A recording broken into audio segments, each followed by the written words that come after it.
Good morning, everyone. We're going to start in 1 minute.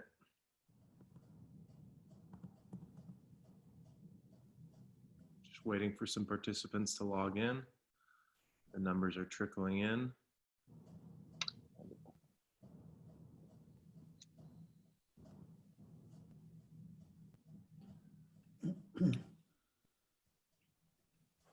All right. Well, good morning, everyone. Thank you very much for tuning into our webinar, The Deskless Workforce Supporting Remote Workers in a Black Swan Event.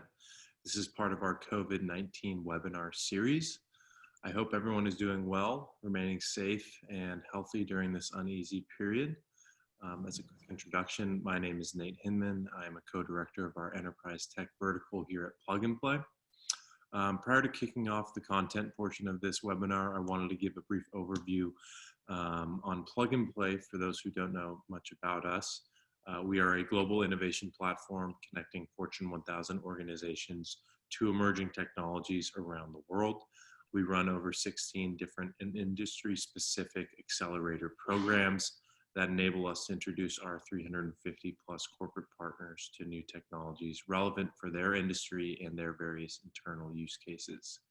We've been around since 2006. We have offices in over 30 different locations internationally.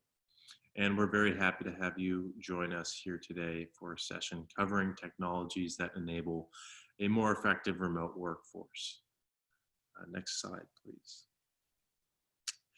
A quick announcement, as a response to the COVID-19 outbreak, Plug and Play has put together a COVID-19 accelerator. This combines various vertical accelerators that we already have up and running at Plug and Play. So we're combining our healthcare program, supply chain, retail, enterprise tech, and fintech programs to find best of breed technologies to enable our partners to get through this tough period much easier. So if you're interested in learning about this program, please reach out to us and we will be happy to share more details on it with you. Next slide. This program today is hosted by Plug and Play's Enterprise Tech vertical. We are the newest program here at Plug and Play, aside from the COVID-19 program, obviously. And these are some of our focus areas. We look at basically technologies to enable a more efficient and effective back office. So we look at tools focusing on cybersecurity, finance operations and legal, growth and customer experience, infrastructure and IT, human resources and talent, and big data and analytics. We're really focused on the future of work and finding technology that will enable organizations to continue providing exceptional services to clients and operating efficiently.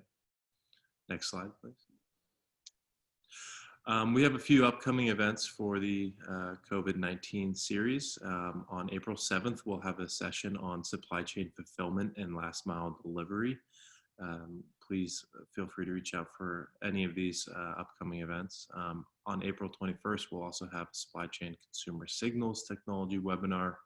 And then our enterprise tech program will then be putting another webinar on April 27th in regards to securing remote workers. If you've seen the news recently, there's been a rise in cyber attacks. So we want to create a program webinar to address some technologies that we think could help secure your organizations better during this time. Next slide, please. So here's a quick agenda for today. Obviously, we're getting through the welcome remarks right now. We will have a keynote from Willis Towers Watson from 8:30 to 9. Then we'll demonstrate some startup solutions from 9 to 10:30, and 10:30 to 10:40 we'll have a wrap up. So without further hesitation, I'd like to introduce our keynote for today's session, Ravin Jesuthasan. Ravin is a recognized futurist, a global thought leader, and author on the future of work and human capital. Ravin has led numerous research projects for the World Economic Forum and is a member of its steering committee on work and employment. He has been featured and quoted extensively by leading business media, including CNN, BBC, The Wall Street Journal, Business Week, and CNBC. Ravin was named to the Thinkers 50 Radar Class of 2020. He has also been recognized as one of the top 25 most influential consultants in the world by Consulting Magazine, one of the top 8 future of work influencers by Tech News, and one of the top 100 HR influencers by HR Executive. He is the author of 3 books on the future of work and human capital. And now let's have a quick word from Ravin Jusuthasan on the future of work. Additionally, Simon Maurer from Plug and Play will be handling Q&A and emceeing the startup presentations. Thank you very much and enjoy the show. Fantastic. I might just jump in with some housekeeping items. Good morning, everyone. My name's Simon Moore. So during the presentation, please stay muted unless you're presenting. Sometimes the system will pop you in. During Ravin's presentation, we'll be taking Q&A, so please use the feature at the bottom of your screen, and we'll be receiving those, and we'll have a Q&A session with Ravin at the end. If you have any general questions or issues you need some help with, use the chat box and we'll be monitoring that. And then finally, we'll have a poll later on during the startup session that we'll talk about once we do that. But without further ado, over to you, Ravin. Thanks so much for being with us. Great. Thanks, Simon. Thanks, Nate. Let me get my screen going here.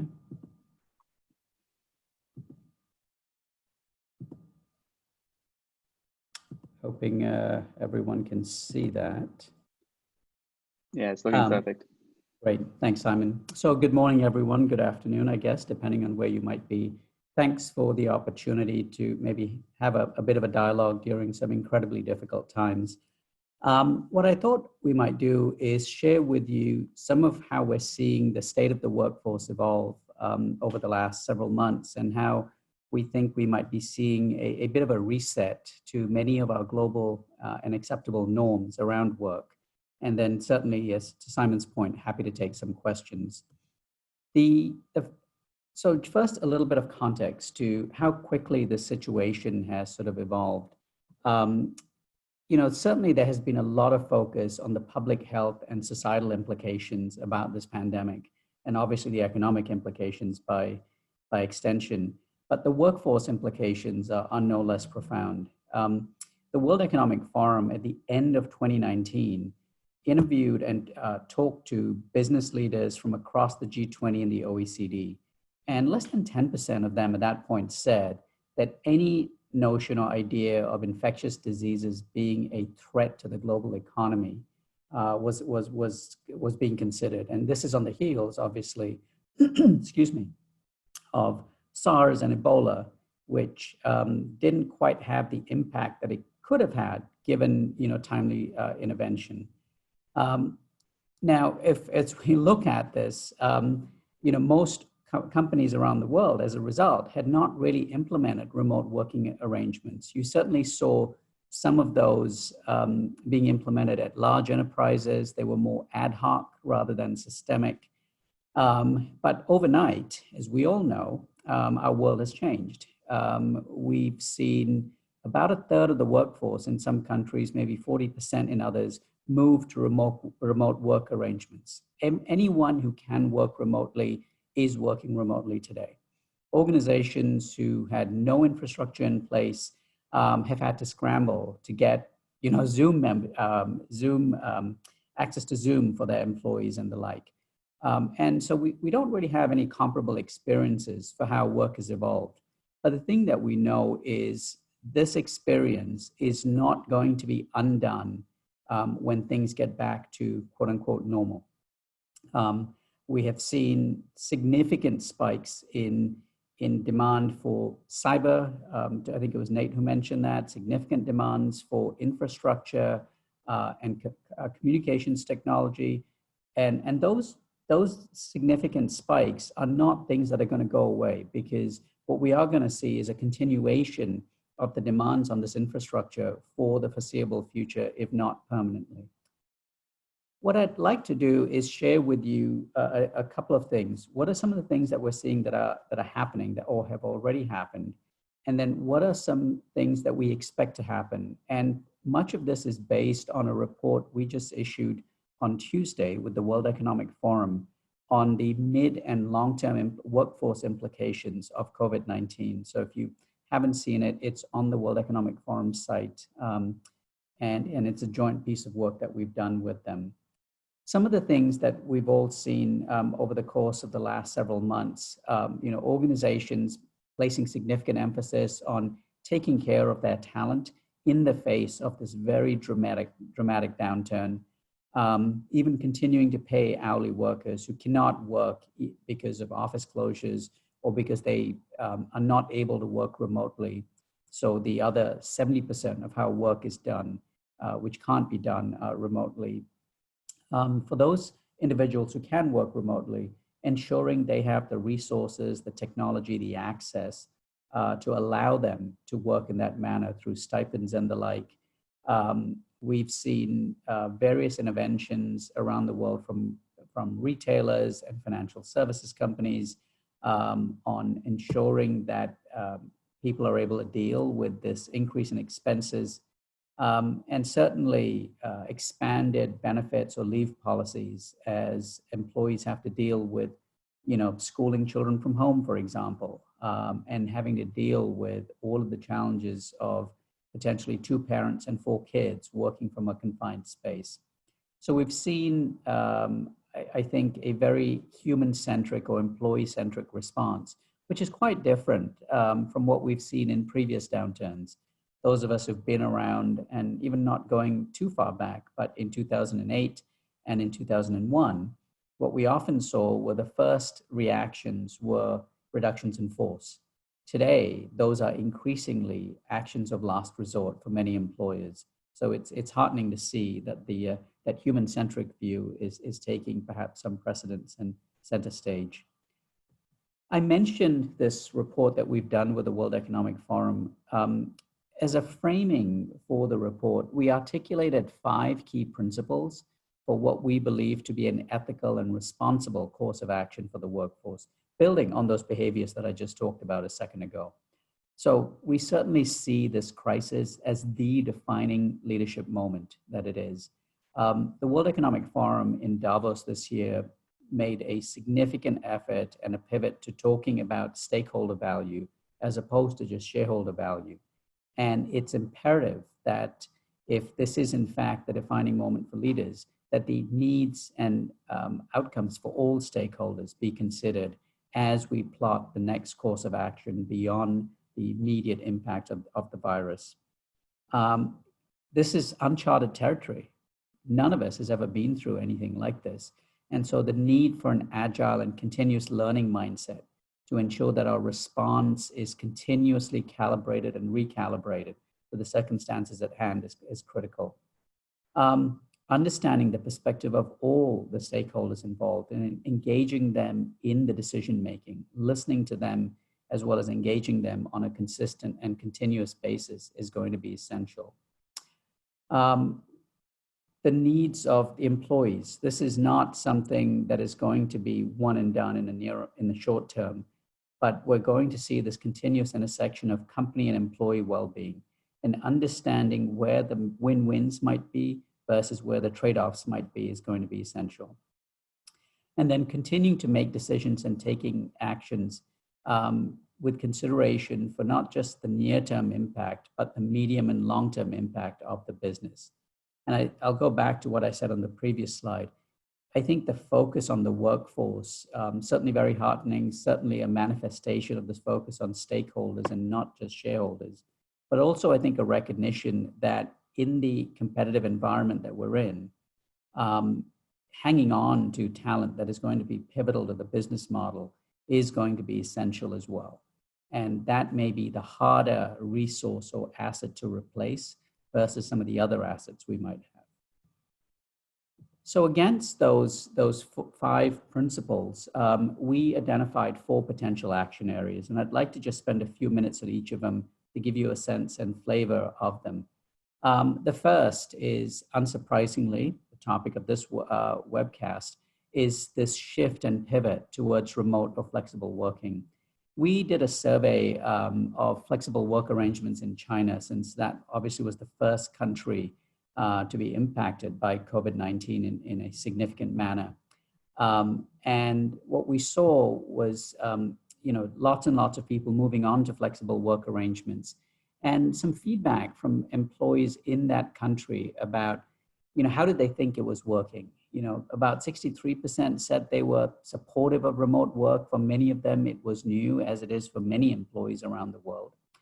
And just over half believing that their employer was providing the software, the tools, the resources to enable them to work effectively. So unsurprising when this has had to be done so quickly, that there is plenty of room for improvement. And I would be shocked if we didn't see similar findings from Europe, from North America, for any part of the world. The thing that we've seen consistently is where, as organizations have moved to flexible work arrangements, as you see on the slide, is that there are 4 key elements to this. One element is policy and programs. Do we have a comprehensive policy? Do we clearly understand the rules and guidelines for making flexible work work? What are the programs that are in place to ensure that people have the resources and support to enable them to work in that way? What's the enabling technology required? Whether it's hardware or software. And as I mentioned earlier, the 2 big requirements which we're seeing organizations struggle with is infrastructure and security, specifically cyber. As more and more work beyond just basic communication, but more and more secure systems are having to be accessed on a remote basis, do we have the infrastructure in place to enable that to happen in a secure and responsible way? Work processes. Have we reconfigured work processes in order to enable them to be done remotely? We're seeing that in a variety of different industries. We're seeing some creativity even in manufacturing and logistics sectors as organizations are asking the question of, can we find ways for work that used to be done 100% on site to be perhaps accessed remotely and performed remotely? And then the last piece of this is perhaps the most important: leadership mindset and culture. I've seen many small and medium-sized enterprises in professional services specifically, where the mindset was everyone shows up to the office and we all work together to overnight. We're all working from our homes. And it's calling for some new leadership muscle. It's calling for new definitions of trust when you can't see people working. And I think that's probably going to be the toughest thing. But I do think that given this pivot we've made so quickly, it's going to be incredibly difficult to go back to the old ways of working, which I think are going to raise some really interesting questions about real estate and our willingness to pay, $1,000 a square foot in Manhattan or London or Hong Kong, and our willingness to pay $1,000 for a plane ticket and an additional hotel expenses for that in-person contact. As we all know, budgets are really quick on the downside and really slow on the upside. In terms of flexible work arrangements, what we've seen to date as organizations have dived into this headfirst is what's on the right of the page. Many of the practices being very ad hoc and informal, very discretionary, because many companies are reacting to the new normal. They are trying to accommodate this 100% work from home, but still trying to maintain some level of connectivity. Now, the examples you have here are what ad hoc looks like under normal circumstances, and just some of the examples that we typically see. I think the big transition is going to be towards the left, because these ad hoc practices today do need to find their way into formal, flexible work arrangements. We're going to need to have some consistency, and with that, a lot of the tools and technology and infrastructure required to power a remote workforce is going to be in pretty significant demand.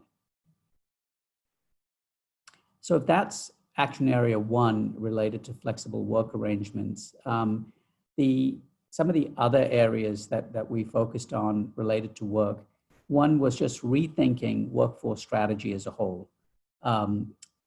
We are seeing across various industries significant variance in demand for products. So we're seeing demand for 800,000 temporary and full-time workers by the likes of Amazon, Walmart, Target, CVS, et cetera, equally within arguably the same industry, Macy's is furloughing 125,000 employees. And so organizations are increasingly, when they're facing these spikes in demand, which are uncertain, turning to the gig economy.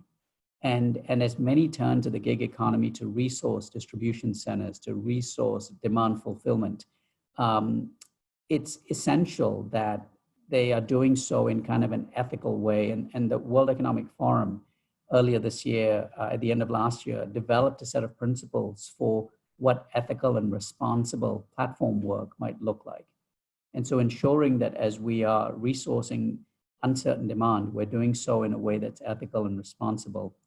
The other thing that we know when we've seen downturns in the past is the pivot towards automation increases, because we know the gains and savings from automation. And faced with uncertain demand for human talent, we see more and more organizations start to turn in that direction. And often coming out of a downturn, we see much greater levels of automation after than we saw prior. But again, it's really essential, going back to my earlier point about human centricity, that we're doing so in a responsible way, ensuring that we are getting to the optimal combinations of humans and machines, and looking at not just the substitution of human labor with automation, but the opportunities for augmentation, as well as where might there be new, higher order, more valuable work created by the presence of automation. So this point about workforce strategy, I think, is going to be fascinating, and it's going to play out pretty significantly and dramatically over the next few months. One of the other ideas that we think is essential here, and I wrote an article for Forbes on Monday about this, but this point about a cross-industry talent exchange. We're seeing many examples of organizations who are looking at how do we adjust to that point I made earlier on the previous slide.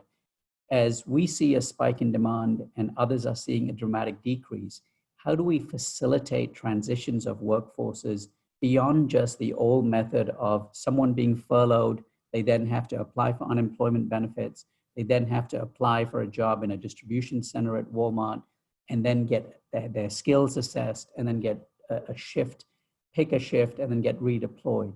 Can we instead shorten that frictional cost and time by having wholesale movement of talent? For example, 20,000 baggage handlers from United Airlines who have the skills needed, or at least 80% of the skills needed, as we've seen from our analysis, to work in a distribution center or a logistics center at a Walmart or an Amazon. Can we transition them en masse and eliminate the frictional cost and time and the societal burden of them having to apply for unemployment benefits, and taking away those benefits perhaps from other individuals who may not have the transferable skills? So this idea of a cross-industry talent exchange is one that we're seeing many examples of. And in fact, in Germany, McDonald's and Aldi have engaged in just such an exchange of McDonald's employees being transitioned into Aldi stores. And then the last of the four potential areas is, we know that many talent who can't work remotely are having to experience significant downtime. Over the last 5 years, we've seen the need to continuously reskill talent shift from being something that only happened episodically in the case of traditional training to being something that is absolutely essential for most organizations as they see the half-life of skills shrinking. As that is happening, is this an opportunity to give that talent the access to the digital and other learning resources that can ensure that when we are through this COVID-19 period, the talent that comes back to our organizations is much more relevant to the future of our business models on a go-forward basis? Can we use the subscriptions we have to lynda.com or Sorcero, just to name a couple of resources, to ensure that we are making progress against this reskilling and upskilling journey that so many CEOs have said is essential to the future of their businesses? So those were four of the ideas that we teed up. I'd be happy now, Simon, to maybe take some questions if people do in fact have some. Yeah, fantastic, Raven. We've got one from Poya Lotfi, and they're asking, how do you see the future of recruitment coming out of this crisis? Yeah, that's a really, really good question. I think it's going to be fascinating to see how organizations respond. Let me maybe take a step back in terms of some of the systemic changes and then come back to where we are today. So one of the really big changes we're seeing is organizations shifting from a legacy mindset of matching a person to a position to increasingly looking to match skills to tasks or skills to work.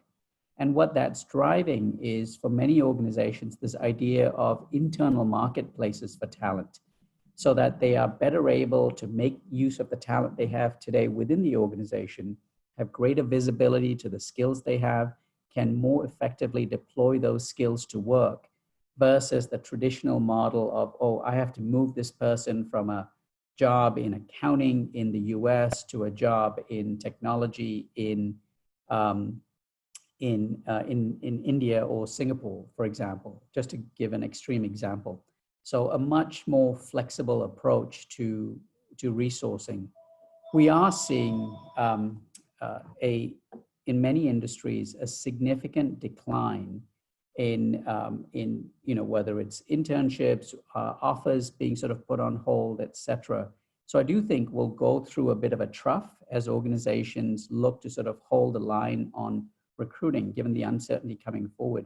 But I do see that furthering this pivot towards looking internally for talent, so we're much more efficient at matching skills to work, rather than continuously looking externally to match a person to a position, if that makes sense.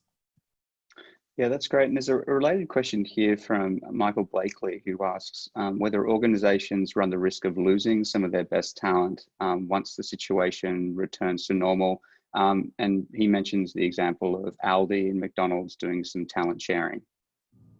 Yeah, so that's a great point. So I think there's two responses. One is from an overarching perspective.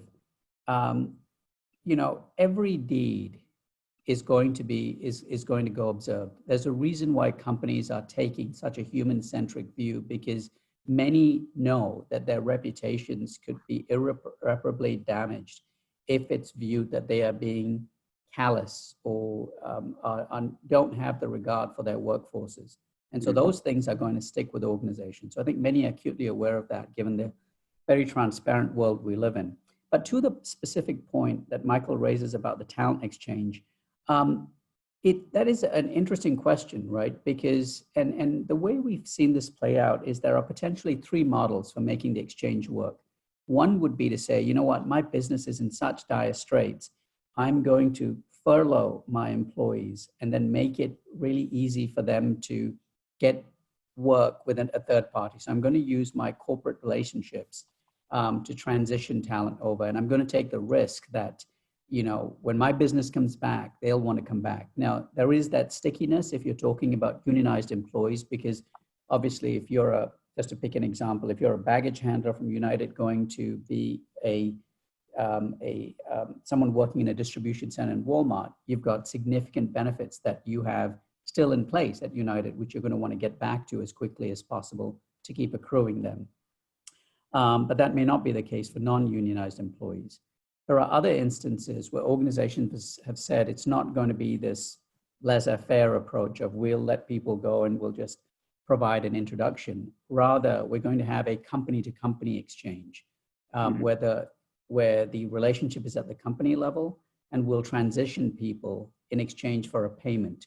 That then gives you the mechanism to sort of provide some of those safeguards, right? So you get to say, well, if my business comes back, I need to get my talent back. And you can put in place anti-poaching type relationships. And then a third model is where you've got some third party sitting in the middle of the two organizations, attempting to orchestrate maybe not just two entities, but multiple different industry players, so that you're taking the friction out of play. That obviously is a little more expensive. Yeah, I mean, I think one of the things I drew from your presentation is related to another question we got in here, which is this paradigm shift for companies thinking much more strategically about talent management. Yeah. And this question from Poya Lotfi again, how do you see the paradigm shift in corporate culture? And what will organizations need to do to shift? Probably, I suppose there's a number of ways you could go down this one, but both in relation to talent management, probably even in maintaining the culture of the organization in this transitionary period.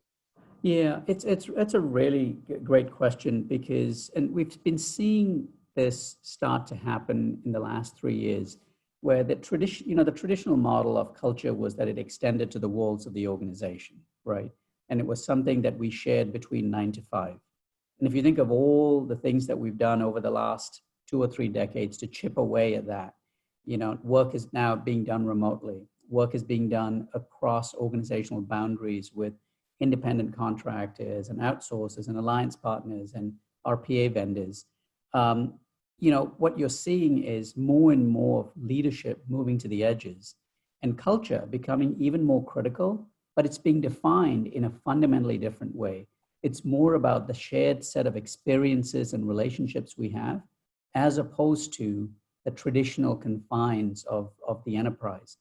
And my friend and colleague, Lena Nair, who's the CHRO at Unilever, says it really well. She says, in the old days, we'd count on structure as being the control mechanism. Today, culture is the new structure. Culture is the only thing that binds these disparate work relationships, this distributed workforce, to a common mission and purpose. That's really interesting. And we've got a number of questions that sort of relate to freelance work, the gig economy. And do you think that this will have an impact on how willing firms are to use freelance workers as part of a flexible working arrangement? It's really interesting. I can see two things coming out of this, Simon. I think many organizations are going to step back and say, how do we inject maximum flexibility into our business models so we don't have this big downturn, right? So how do we reduce the operating leverage, if you will, in our business models? And freelance talent is going to be a key tool for that. So I can see that increase in demand. Equally, I think for the workforce, I'm really grateful that the CARES Act, takes care of freelancers, with the bill that was passed in the United States. That has never happened before. So I think what you'll see is a lot of independent contractors and gig talent perhaps looking for the security of employment going forward. And so that's going to be, I think, a friction point for us. And then overlaid against that is the evolving landscape of regulation, right, with AB5 in California, et cetera. So I think it's going to be a really volatile space for us for the foreseeable future. There's a few questions related to that, actually. Like AB5 is very much around the protection of gig workers, and there are some questions around the insurance aspects of this, but maybe you could speak to, how do employee perks, worker safety, ergonomics, like all of those things are suddenly a reality in ways which companies have never probably had to grapple with before? Yeah, that's a great question. And it goes back to something that we've been talking about for about 2 or 3 years now. That is, you really need to think about the holistic employee experience as opposed to perhaps the more transactional one-off relationships you have maybe on pay or retirement or healthcare, et cetera. But what does the holistic employee experience look like? And what are the trade-offs that people are going to need to make? Because, arguably now, if this shift towards flexible work is there may be a huge premium on an ergonomic chair versus, the soda machine in the office, right? Because that's a trade-off we're going to make. So the things that might have drawn people into that physical space, I think we're going to see a bigger discount placed on those versus the things that allow me to be productive at home, just to pick on one sort of narrow trade-off that I think people will be making.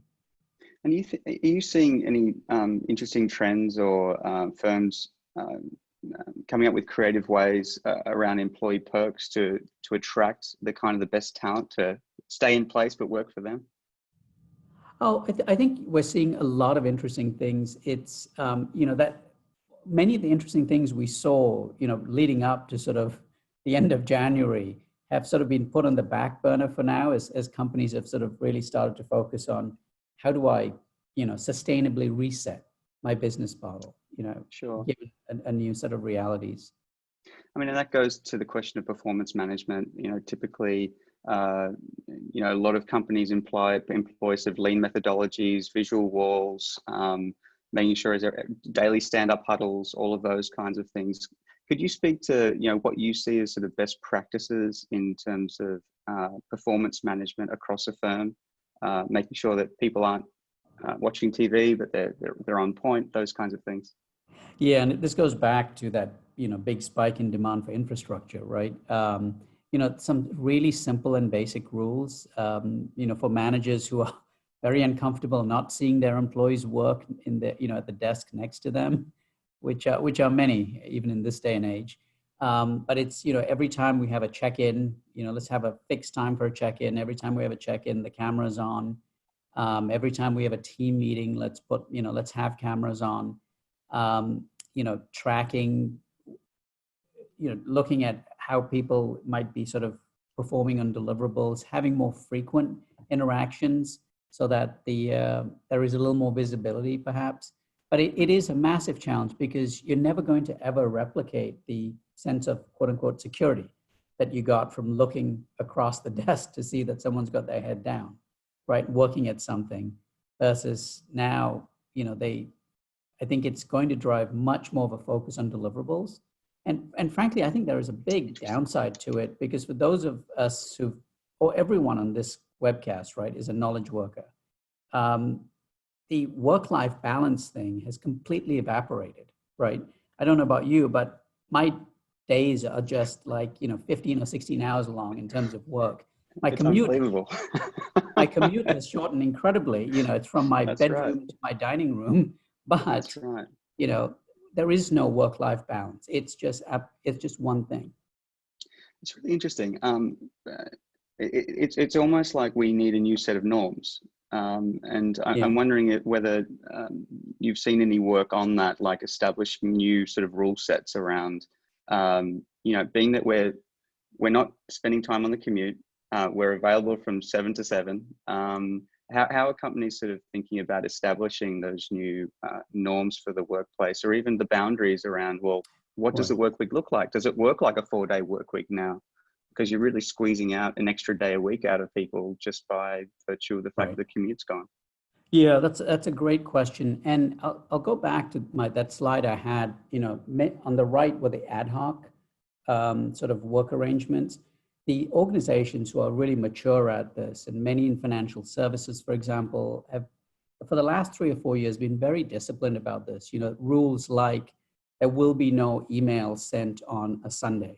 And specifically with managers, because, when you get an email from your manager, the pressure, real or perceived, to respond quickly and immediately is there. And so actually having specific guidelines that managers will not send emails, before 6 o'clock in the morning, or won't send emails on a Sunday, ensuring that people have the space to come, maybe come back into the office in the days when, before we got into this, and actually having team building and team bonding activities that allow people to connect. And you're seeing that today with, I've got a couple of clients at 4 o'clock on Thursdays and Fridays. They've got a virtual drink session, and it's basically all pens down, no work. We're just going to talk about us. Want to see your dog on the pictures? Let's see your kids on your video camera. But it's going to be more than ever essential for us to get those boundaries in place. I suppose as we look to land a plane, maybe I could ask you, what do you think is the biggest challenge that leaders are facing in the current moment as it relates to managing talent, managing the business? Yeah, I think, unsurprisingly, the pressure to strike the right balance is just massive, right? Because you've got revenues that have in some cases fallen off a cliff.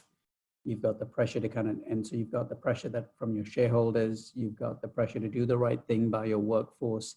And so you're seeing a huge premium on creativity and innovation. Just within my organization, just a commitment to looking at, if we do need to take out costs, let's look at all of the non-people related things first. What I said at the beginning, it's heartening to see the priority being placed on the workforce and the humans in the enterprise versus perhaps some of the other investments that are being made. And then final question, and we got a really good one here. What do you think will never be the same after this moment? Imagine there'll be a time when, whether it's 6 to 12 to 18 months from now, where COVID is relatively behind. What do you think will never be the same, and perhaps what makes you hopeful? So beyond the fact that we're all going to be thinking twice before we shake hands or hug anyone, Sure. I do think the flexible and remote work thing is we're never going back to where we were. Organizations, as I said earlier, cost, when we take out cost, it's really quick on the downside and it's very hard for it to come back. I think real estate is going to be severely challenged, particularly in the large cities. I think many business leaders are really going to ask the question of, if it worked relatively well for us for 2, 3, 4, 5, 6 months, do we really need to go back to that? So I think you're definitely going to see a shrinking of real estate. And I think, an evaluation of where does that human interaction really matter? And I think to that point, I think it's fascinating to see, Simon, the creativity just around me on the part of my clients. And I think we're getting really creative about how we create connection without presence. And I think that's going to be something that you're going to see a lot more of. It's actually been very heartening for, there was a Diplomat video a few years back where the child came in the middle and everyone sort of laughed about it, but it's actually been rather lovely to, be able to see people in their home office and Indeed. the pictures behind and all of that. Look, this has been a truly engaging discussion and incredibly informative. I'm assuming people can find you. We'll send contact information out with all of the literature. But thank you again for sharing these insights. It's been enormously informative, and I think we've had over 250, 260 people on the line the entire time. So thanks again. Really appreciate it. Fabulous. Thank you, Simon. Fantastic. All right, folks. Well, look, we're going to head into the pitch session stage of this morning. Once again, if you've got questions of these startups, we're going to have a very, very short time period for some Q&A, maybe just 1 or 2 questions. So please use the Q&A feature down the bottom. The way it's going to work is I'll pull up the startup. They'll have 7 minutes to pitch, and then what I'll do is I'll indicate that the time is about done by bringing my camera back online, and then we'll field some questions, and then we'll go back. We will obviously share the information of the startups afterwards, but why don't we introduce the first, which is Richard Graves from Sorcero. So Richard, if we can pull up your camera and your slides, and I'll do hopefully a very smooth handover to you. All right, I can see the slides there are coming, and that looks like a Richard. Thank you very much. Thanks very much, Richard. Over to you. So I really appreciate the time to be able to share to everyone in an incredibly busy period where people are rapidly handling the impacts of COVID-19. So I appreciate your time, and I want to present a little bit of the solutions that Sorcero has been building and how they're being applied today. Many of our customers started working with us around language intelligence solutions and needs at their companies, and as the crisis accelerated and their teams moved to a deskless workforce and remote, we found that we rapidly were able to use the modular nature of our platform to deliver solutions for those challenges. So I want to give you a little preview of that and then answer your questions about how we can support you during this time period. So Sorcero's built a smart enterprise platform that allows enterprises to understand, access, and leverage their technical knowledge from anywhere. And that's, we found, is a key value proposition for the enterprises that we're often in the process of digital transformation and had to accelerate tremendously. The key issues here is that about 90% of the data used in the workflows of the technical enterprises we work with is in unstructured data, often digital paper, that traditional AI and traditional technology really struggles to handle, and they needed new tools and new solutions they could rapidly deploy to handle it. What we've done is we built a platform with 3 unique capabilities. The first, it's the first no-code drag and drop platform for natural language understanding technology. And that means that we're able to use a block-based AI ingestion pipeline that you can pull down from a platform. And so we can build applications in days, not months or years, which is the traditional cadence for enterprise AI. It's domain tuned. Instead of taking teams who may need to annotate or manually take all the documents that you need to deliver instantly to your teams, we actually auto-assemble customer and domain-specific models, ontologies, and lexicons that tune in general domain AI for your use case, your enterprise, and your need automatically and very rapidly. And then we build a turnkey AI platform, which is an infrastructure platform service. We can turn it on. We can use APIs, integrate it, but it has built-in AI governance that allows hub and spoke learnings from each application, so that the learning on each application helps either application, which meant you get ultra-fast follow-on application builds, as all the learnings from the first application are instantly deployable in a block-based model to the next ones. What that means is we built a platform. We take in the sources that you're familiar with, where it sits today in those enterprise systems that you're struggling to deliver to your workers that are now in the field or at home. We take in the formats you're comfortable with. We built a unique cognitive tower that takes in the layers of understanding and applies it so that we can understand language and queries and systems that are very difficult for traditional AI to work with, such as medical language, engineering, financial language, underwriting, other issues like this. And we make a knowledge fabric that's accessible to your workers just by dragging in what you have today, rather than going through a lengthy cleanup and annotation process. So we built this platform. We're happy to go into it a little further, but it just plugs into your systems. It builds basically what we used to do as a shadow workflow for enterprises, and now it's becoming the actual workflow for the companies we work with. So we focus on making the content more accessible, collect, organize, and make it accessible, make it faster, and provide some augmentation to folks that are now working from home that's still doing the same workflow work. And we're helping those customers today. One example we just announced last week is we're working with the Electrical Training Alliance. It's the primary enterprise content provider to the entire 171 billion electrical construction industry. They have 350,000 people who are getting in-person, in-classroom training that was mission and safety critical around rules, regulations, electrical safety. It's a critical industry.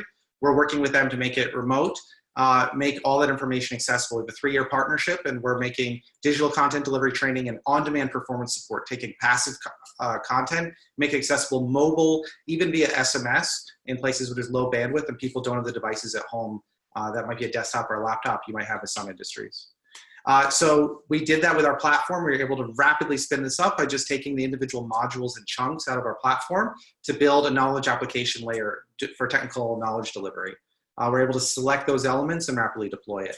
What happens is you get an advanced knowledge base. We think we're the most advanced knowledge bases in the world, and that can contextually find answers from even highly structured regulatory and other documentation from the content that you have and you rely on to do your work. And that's stuff that's used for doctors, it's used for electrical and others. So we're also working on technical guidelines. Currently, we're working on medical guidelines with Roche and other folks like that. And we're able to take those technical questions that otherwise really are very difficult in some of the industries we work with to process and make that instantly available. We read from documents that are in tables, documents, images, diagrams. We instantly pull that in and build a knowledge base for our employers, for our customers as employers who need to deliver that to people in particularly regulated industries. We're accelerating claims intake processing, taking the same platform, a different workflow, different pieces, and we have a triage application that rapidly deals with teams that are overwhelmed with the number of claims they're dealing with today, and helping them to auto-extract the key data from the claims that are coming in, which might be coming over email, fax, even still mail, and taking out the key data, routing and scoring that to inform teams and give them guidance on where things should be going and how they are probably going to end up, their similarity. And that's what we're doing today, as well as drilling insights from the field. So we've basically built a system that brings in that intelligence and rapidly delivers it into the field. So we'd love to see how we could help you and give you any answers to how this might be a solution to some of the technical challenges you're facing around these areas today. Fantastic, Richard. One question for folks who might be interested in engaging with you. Could you give a sense of how long does it take? What are the and what are the what's the sort of pathway to getting sort of to a proof of value or proof of concept? With maybe you could talk about a recent engagement. Absolutely. So we've worked with a number of plug and play partner enterprises, and typically what's happened is we've gotten going with folks in under 30 days. And so we've done a number of those. We're working with very large companies with a lot of data protection needs, data science, often with healthcare data. So working with GDPR, HIPAA, and other issues, we're still able to get that data loaded into a knowledge application and delivered to teams very rapidly.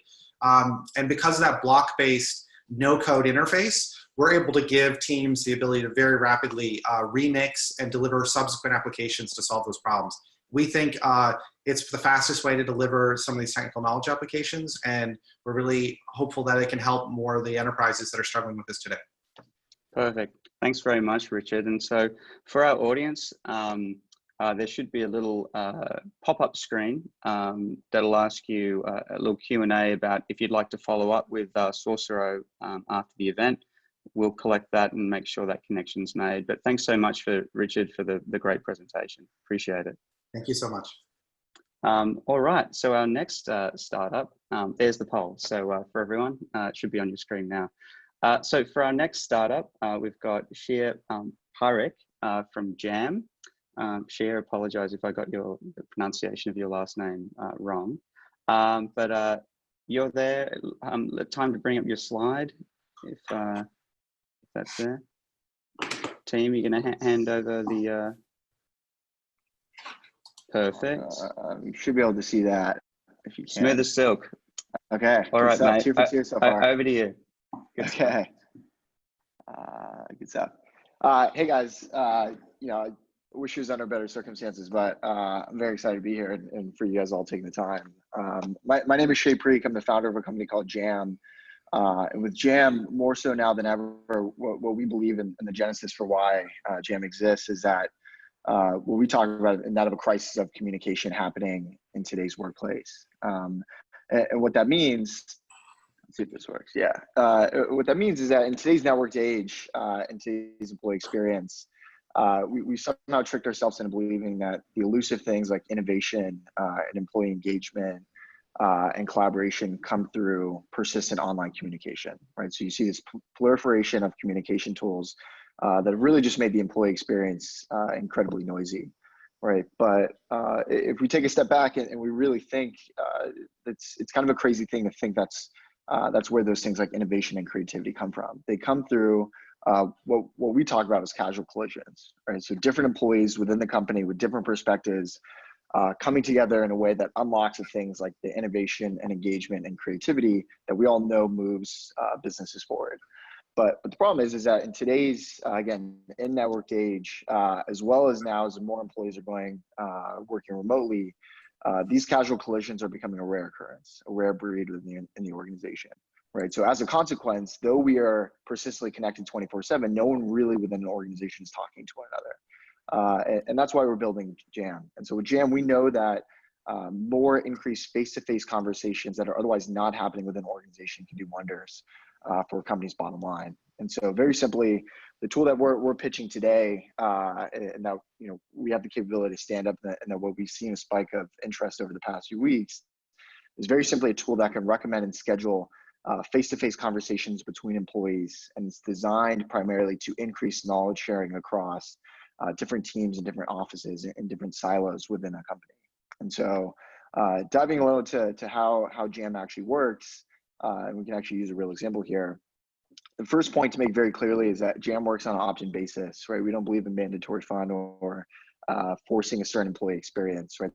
The way we built this is to work on opt-in basis. And so using a real example, one of our customers, they're an investment bank. And so how this would work is, as this gets rolled out within the organization, Radler, for example, opts in by telling us who he is primarily. So he's an associate that sits on the management team. but then figuring out how do we make this most valuable for the employee's use of time, right? Not a random connection, or how can this really drive value, contextual value for the individual employee, and then as a consequence, benefit the entire organization. So Rattler would opt in by telling us he wants better access to learn about IPOs, internal networking, and emerging capital markets, as an example. And he wants to connect with someone on the director level. Once he submits his form, which on average takes about 4 minutes to complete, JAM then goes and finds those people within the organization. So who are those other individuals?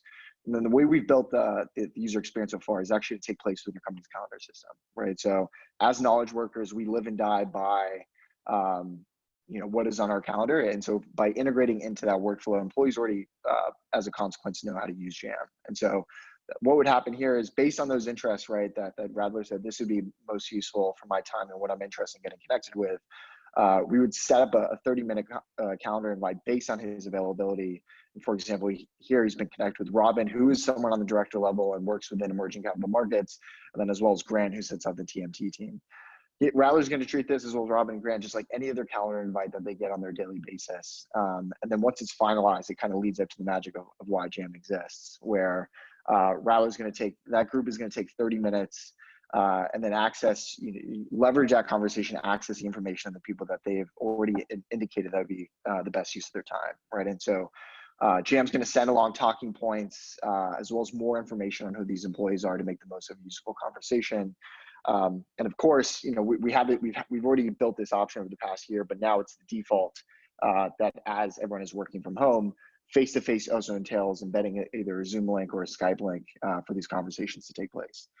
After that JAM session, everyone's going to provide a little bit of feedback, and then we take that feedback and push it directly to business leaders, right, where we can show you high-level usage on things, obviously how many people are using it, the breakdown of people using it, the sentiment of how people, the value that they've gotten from it. But we can actually even take a step further and start to visualize the lines of communication that JAM is establishing that otherwise didn't exist for the bank or within the organization. And so talking a little bit about these cases of what success so far has looked like for us. JAM we first found our footholding in fast-growing technology companies, right? So like Piano, like Nexium, like Outdoor Voices. And these were the companies that worked really, really hard to build a culture that attracted and retained some of the best talent. And now they were staring at a growth path of doubling or either tripling their headcount. And they looked to JAM as almost an insurance on their culture and connection across the company, right? And so though we found success there, what we're really excited about and what we're on the tail end of wrapping up is we've actually found a pretty strong use case in the enterprise world too. And recently on verge of concluding a pilot with a Fortune 500 investment bank who came to us with the pain point of, hey, we're not only losing a lot of junior talent, but we're also losing deal flow across the bank because simply no one is talking to one another, right? People don't know what other people in the company are working on, as well as who are these other humans. And so like I said, we're on the tail of wrapping that up. And one of the key metrics, especially in the enterprise world that we track and we look towards as defining success, is do people now, after using JAM, have better access to their coworkers, and as a proxy of that, to the information, the people that they need to do their best work. And the 96 that we've tested so far of users reporting yes after their JAM sessions is something that we're really excited about. And like I alluded to this earlier, but we can actually start to visualize what that looks like, right? And driving more connection across the bank, and that these are all groups before JAM that didn't really have a reason or an excuse to kind of connect outside their immediate silo or their immediate world, but we can actually start to visualize now what connection looks like. It's been really interesting over the past few weeks, given that obviously this is an old institution, massive institution that was not well optimized for working from home, and now their hand was forced, and JAM is kind of worked seamlessly in taking that experience that was primarily office-based, and now is working across North America within the bank for employees that are sitting at home. And lastly, what we're excited about and what we've seen so far, and I'll be careful for any statisticians in the group to not prove causation here, but the correlation that we've seen as JAM has gotten more footholding in the bank and moving up, and as we see an increase in our NPS, we've seen a positive correlation with the rise of the employee experience, right? Which we started talking about as something that is incredibly noisy on how can JAM be the tool that helps employees cut through that noise and start to find the people, the information that they need to do their best work. And so obviously we're all here because we're trying to make sense of, kind of the crazy times that we find ourselves in. And, we'd be ecstatic to add value to any organization that is going through the growing pains right now of how do we scale connection and collaboration as now all our employees are working remotely. And so if you're an Office 365 shop or a Google shop, we have a turnkey solution that we can set up in the next 20 minutes if you wanted to. But obviously understanding that, they're bigger, more dynamic companies, we have the experience of working with that Fortune 500 institution on building something customized, whether that's to your exchange or specific matching algorithm, or even to backend analytics and reporting. And so obviously we'd be happy to talk through any of that. The last thing I'll leave you with, we've been sounding this alarm over the past year with GM, but even more so now in a time of social isolation, access to our coworkers and connection to our coworkers is more important than ever. And we believe GM's the best solution that can facilitate for companies. So with that, I will say thank you, and I'm looking forward to any questions.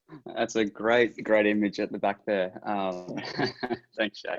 Hey, we've got two questions. One has to do with the recommendation engine, and how do you determine the efficacy of that, and what are the criteria that it works by? Yeah, so right now we've prioritized connecting people across organic silos, right? So connecting people that work on different teams, different offices, and a different tenure within an organization. But as I kind of alluded to on the last slide, especially if you're a big company, right, think thousands of employees where a blanketed matching algorithm doesn't work, we can work together to fine tune on what are the biggest pain points, right, on how people are naturally siloed, and then fine tune that into what the algorithm is, who the algorithm is connecting across the company. Yeah, so client specific, but I imagine that as you get more people onto the platform, it gets smarter in various ways. Exactly. In terms of are you able to share some high levels on pricing structure?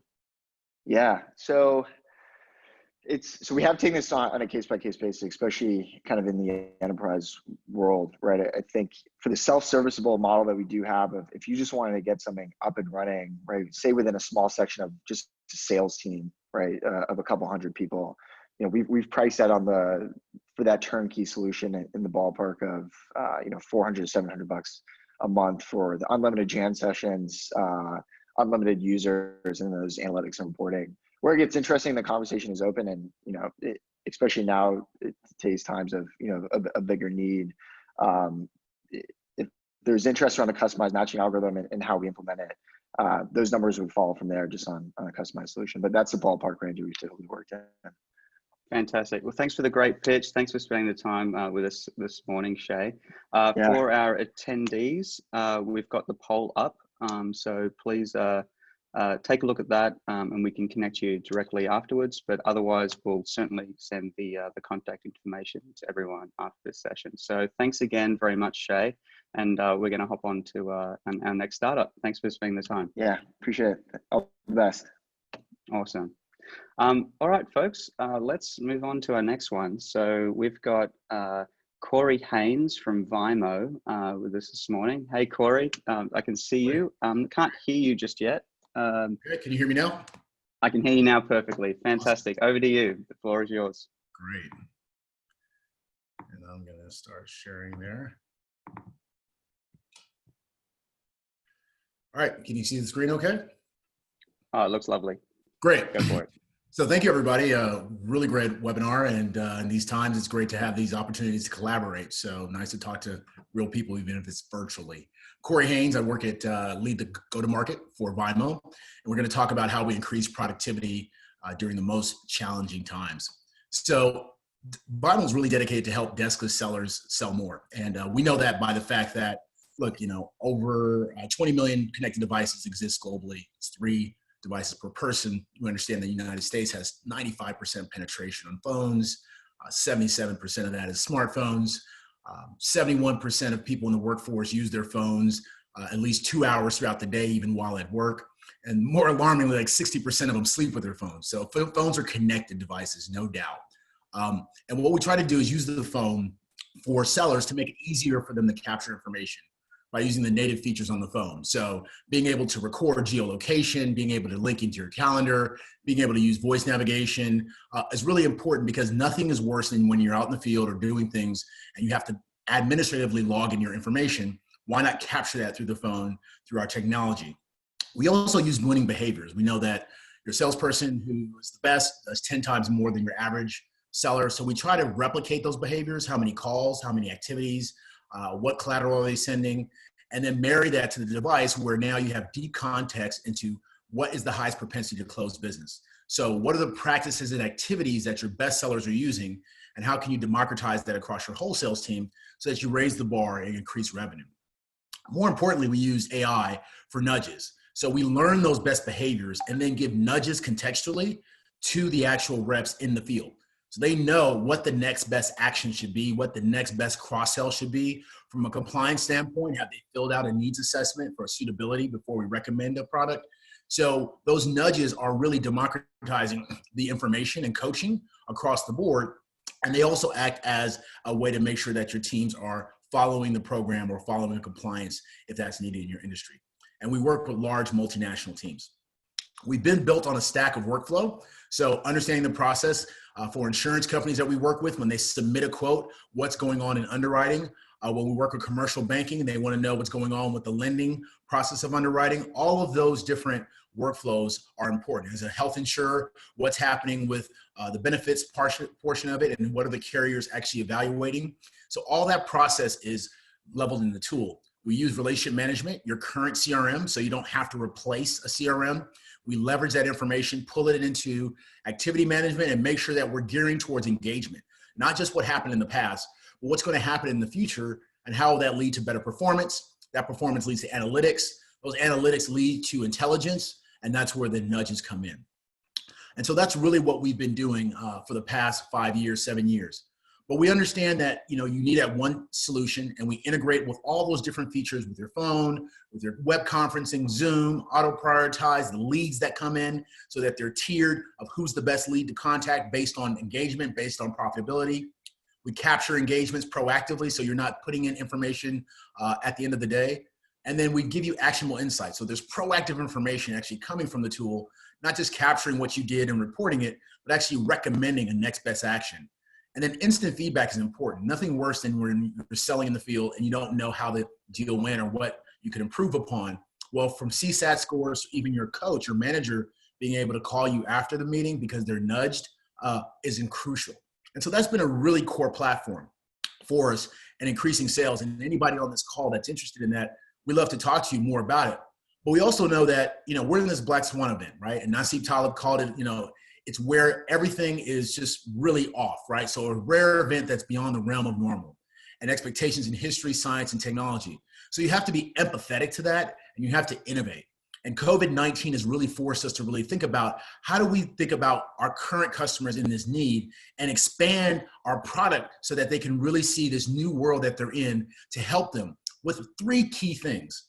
One is, how do they manage their virtual teams? So as stated today, there's the mental health issue. Teams are all over the place. They just totally got dislocated. They're scattered. So how do you manage those virtual teams better? The limited face time from a managerial standpoint is crucial. So now that you don't see people, you have to schedule meetings, you have to Zoom them, you can't walk by anymore. That's a huge challenge. And visibility and control. In other words, how do you making sure that those next practices are being taken care of? You could send notes after a meeting, but how do you have the visibility to see that these engagements are actually occurring? So what we did is say, we're going to use our platform for everything that we talked about before, but also help them with customer engagement. So now you're able to quickly get on a Zoom call, quickly do a WhatsApp, and see click to call for your customers. We had a customer in Pune who is working with a big bank here in the States, and everybody got sent home in India. They left their laptops and everything, but they all had a phone. So being able to activate those phones right away so they could continue to service calls was crucial to them. And the uptime was 48 to 72 hours. We were able to actually stand that up. From a command center standpoint, now you have the dashboard to see what's happening for your customers. More importantly, what's happening for your agents, producers, and those who are on the phone now, and knowing how they're doing against key metrics. So from call volume to calls that are happening to coverage to CSAT, one single window we provide, not only on the phone, but on the desktop through a URL as well. And as I said, there's nothing more important than knowing how the team is doing mentally. The news, kids running around, just the fact that some of your family may be hurt or you're worried about them are all impacting everyone. So yes, I got to go to work, but all these things are weighing on me. So how do I understand how not only the team is doing, but my customers are doing as well?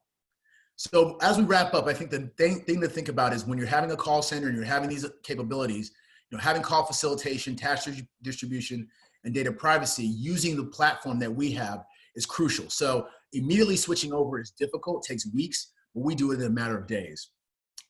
We also have daily check-in, call detection, and call recording. So when you think about it, if you're trying to go live really quickly, you have this ability with us, 48 to 72 hours. We work with all different groups, banking, insurance, manufacturing. These are some of the logos where over 100 enterprises, 100,000 reps already use us, and we're seeing over a 10% revenue impact.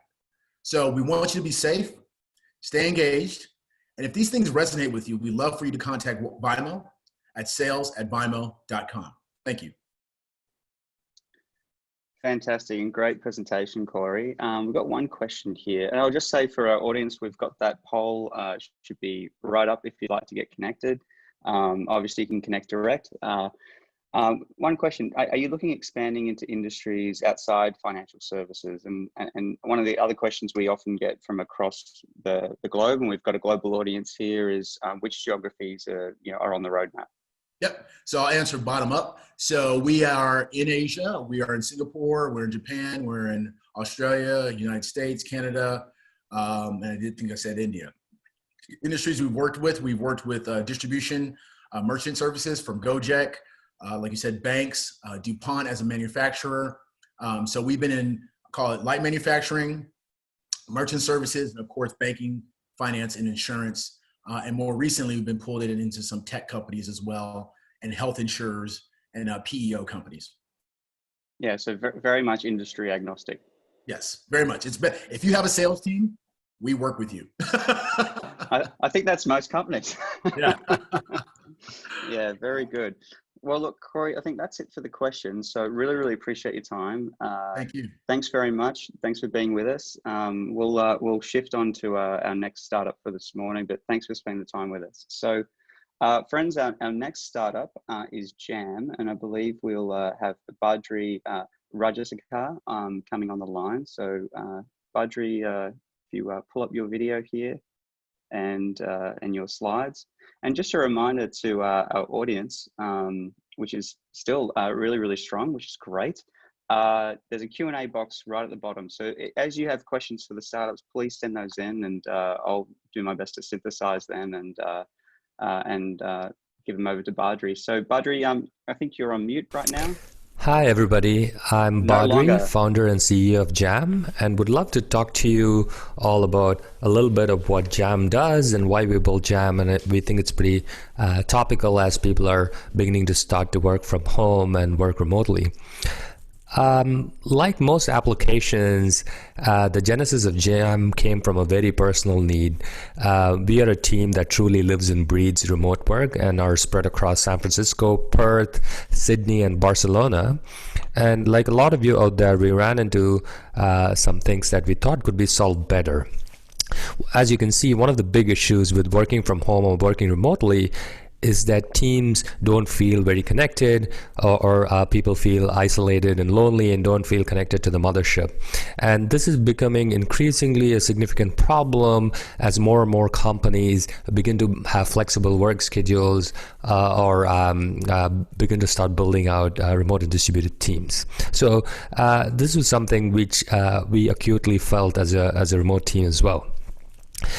The second issue that we noticed in general with a lot of our teams was that we were all drowning in a whole bunch of unstructured stream of consciousness text data. Whether these are comments in GitHub or whether these are like massive amounts of going back and forth in Slack channels or Jira tickets, it was way easier to align and talk to somebody over voice and video for a few minutes to obtain color and context rather than having to wade through a sea of text. And finally, like a lot of you folks out there, we spend a lot of time in our social lives playing games or being on Instagram or on Facebook and stuff like that. And one of the things we really missed was sort of the social bonding experience, the banter that happens in gaming and in social apps. And for some reason, we found that missing in the workplace. And so we started thinking about what would a lightweight video experience look like for work that's sort of designed for the TikTok and Discord generation. So we built Jam, and we really think it's sort of the future of how people communicate. And we really wanted to harness the power of the video in the workplace to make work much more fun, engaging, and productive. So we solved that, and I think Jam solves that with a series of core elements, starting with solving the connectedness issue, where we have this concept of enhanced presence. We let you stay connected with your team without having to be always on. And so whether it's using dynamic video avatars to sort of celebrate little moments, or application activity that basically shows you sort of subtle hints of what people are up to, or even fun ways to see who's talking to who, Jam tries to solve that problem and gives you a sense of feeling connected without being intrusive. You can actually use our dynamic activity mode to actually figure out who's talking to who, hop in between conversations, and almost imagine walking through an office, stopping by your teammates and casually hanging out. That's the sense of camaraderie and connectedness we are trying to sort of emulate in Jam. You could also very quickly find ad hoc huddles, live video huddles, and jump in and out of rooms in very lightweight ways. With one-click collaboration, you can recreate those casual breakthrough conversations that happen when passing somebody in the hallway. And the conversation is super lightweight and floats around so that you can actually focus on coding or developing or getting work done rather than focus on sort of the audiovisual element of talking itself. And again, we are very acutely aware of asynchronous workflows in sort of remote and distributed teams as well. And so you can also and harness the power of video stories and podcasting to be able to engage with people in different time zones, or sort of engage with teammates who may be busy, who you might not want to disturb right now. You can literally capture snippets of conversations and actually send it around to keep your teams in the loop. We do this for asynchronous stand-ups where people send recorded messages. We do it for we see a whole bunch of customers use it in show and tell demos, bug repro steps, customer issues, metrics walkthroughs. There's a whole bunch of use cases where video podcasting and sort of stories type messaging becomes super powerful. We've also spent a lot of time thinking about enhanced collaboration features in these mini huddles where you could actually be sort of group brainstorming and doing code reviews. You could be collaborating using a whiteboard. You could be sharing your screen and have like shared pointers. And there's a whole bunch more that we offer in terms of enabling sort of lightweight collaboration as well. And we also want you to supercharge your existing workflows and not have to reinvent workflows. So Jam also seamlessly plugs into Slack or G Suite and has strong integrations built in where you can launch a live huddle from within Slack or quickly pop open a video recorder and send a status message to your team. And finally, and I think most importantly, Jam lets you just have those fun moments with your teammates, whether it's having a virtual toast or playing Pictionary together. We see Jam recreate a lot of those social experiences within our customers, and we think that sort of brings the fun back into sort of working remotely. And obviously, Jam is used across a whole bunch of verticals. So we have everybody from technology companies to law firms to design agencies using us. And we've been hearing a lot of good things from our customers, which always makes us feel good. So go ahead and give it a try. You can download the application from https://jam.app. You simply have to download the application. You can sign in using your existing Slack or G Suite accounts to get started and invite your teammates. Hope you have fun jamming on the next cool idea with your team. And thank you for giving me the opportunity to show Jam off to all of you. Thanks very much. And I think Badri, that was lovely. We got you here for the live Q&A. We've got one good question here is, how do you differentiate from other video collaboration tools that might be out there? Like what's the key value prop for companies who come online with you guys? That's a great question. There's obviously a lot of collaboration tools like Zoom and things like that that basically focus on conferencing and meetings. And a lot of Jam customers also are customers of Zoom and other video conferencing apps. And as one of our customers very succinctly put it, I think work happens in between meetings. So we're really not trying to make meetings efficient, but what we're saying is all of those casual brainstorming conversations that happen in between meetings where you're actually trying to get work done, that's where we think those lightweight interactions become super useful, and that's exactly what Jam tries to solve. Got it. And just a good little question here from Lindsay Knight. Who are your clients? Where are you based? And I'll add in one of my own is how quickly, for folks who want to give this a go, how quickly and easily is it to spin up to get to sort of a proof of value? Yeah, so let me take that one step at a time. So we are actually spread across San Francisco, Sydney, Perth, and Barcelona. So if you actually think about it, it's the worst. Bang, bang, bang. Worst possible. That's the worst airline trips on the planet. Yeah. That's right. Like we have 1 hour of live overlap ever as a team, right? So to some degree, we are also a testament to having built out the product in a completely remote and distributed team. In terms of our customers, we have everybody from some very large enterprises, basically small teams and large enterprises using us, all the way into small agencies, fast-growing technologies, startups, and smaller companies and SMBs. And in terms of being able to get started, like I mentioned, we're sort of integrated into Slack and G Suite. So you could literally go to jam.app, download the app, and be able to sign in using Slack and G Suite, quickly invite your teammates, and really get going. So we want to make it as easy as possible for people to get onboarded. No worries. We've got time for just a really quick one. Jeff, how do you see integration with recruitment automation platforms? I suppose that could include any other sort of platform out there. That's right. So we're spending a lot of time sort of thinking about just integrating into existing sort of business applications. But one of the ways we've seen customers use it in recruitments is literally post interviews. We've seen people sort of record little video snippets of people's resumes and providing color and context by adding audiovisual commentary and then taking the links and sharing it. So right now, the fastest way is just link sharing. But obviously, we're thinking about deeper API level integrations as well. Fantastic. Really good, Badri. Thanks for the great presentation. Super smooth. And thanks to the team for these super smooth transitions. But thanks for being with us today. And we'll hop on to the next startup. But of course, we'll share your information with the audience for connection points after this. Awesome. Thank you so much, everybody, and hope everybody's staying safe out there. Awesome. All right, friends. Well, the next startup that we have this morning is Live Now. And we have Daniel Leung on the line. Apologies, Daniel. But I can't quite hear you yet, Daniel. Is your mic on? Yep, mic's on. Can you hear me? Perfect, fantastic. So I think we're pulling up your slides.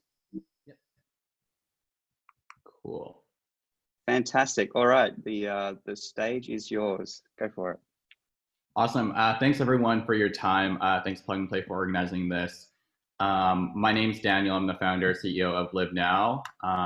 What we do at Live Now is we're in the business of helping people live happier, healthier, and more productive lives. We're basically the step tracker for mental health. So as we all know, burnout's a big issue.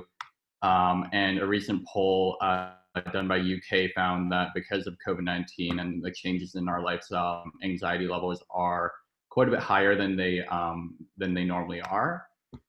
So there are other solutions out there that claim to solve this burnout and mental health issue.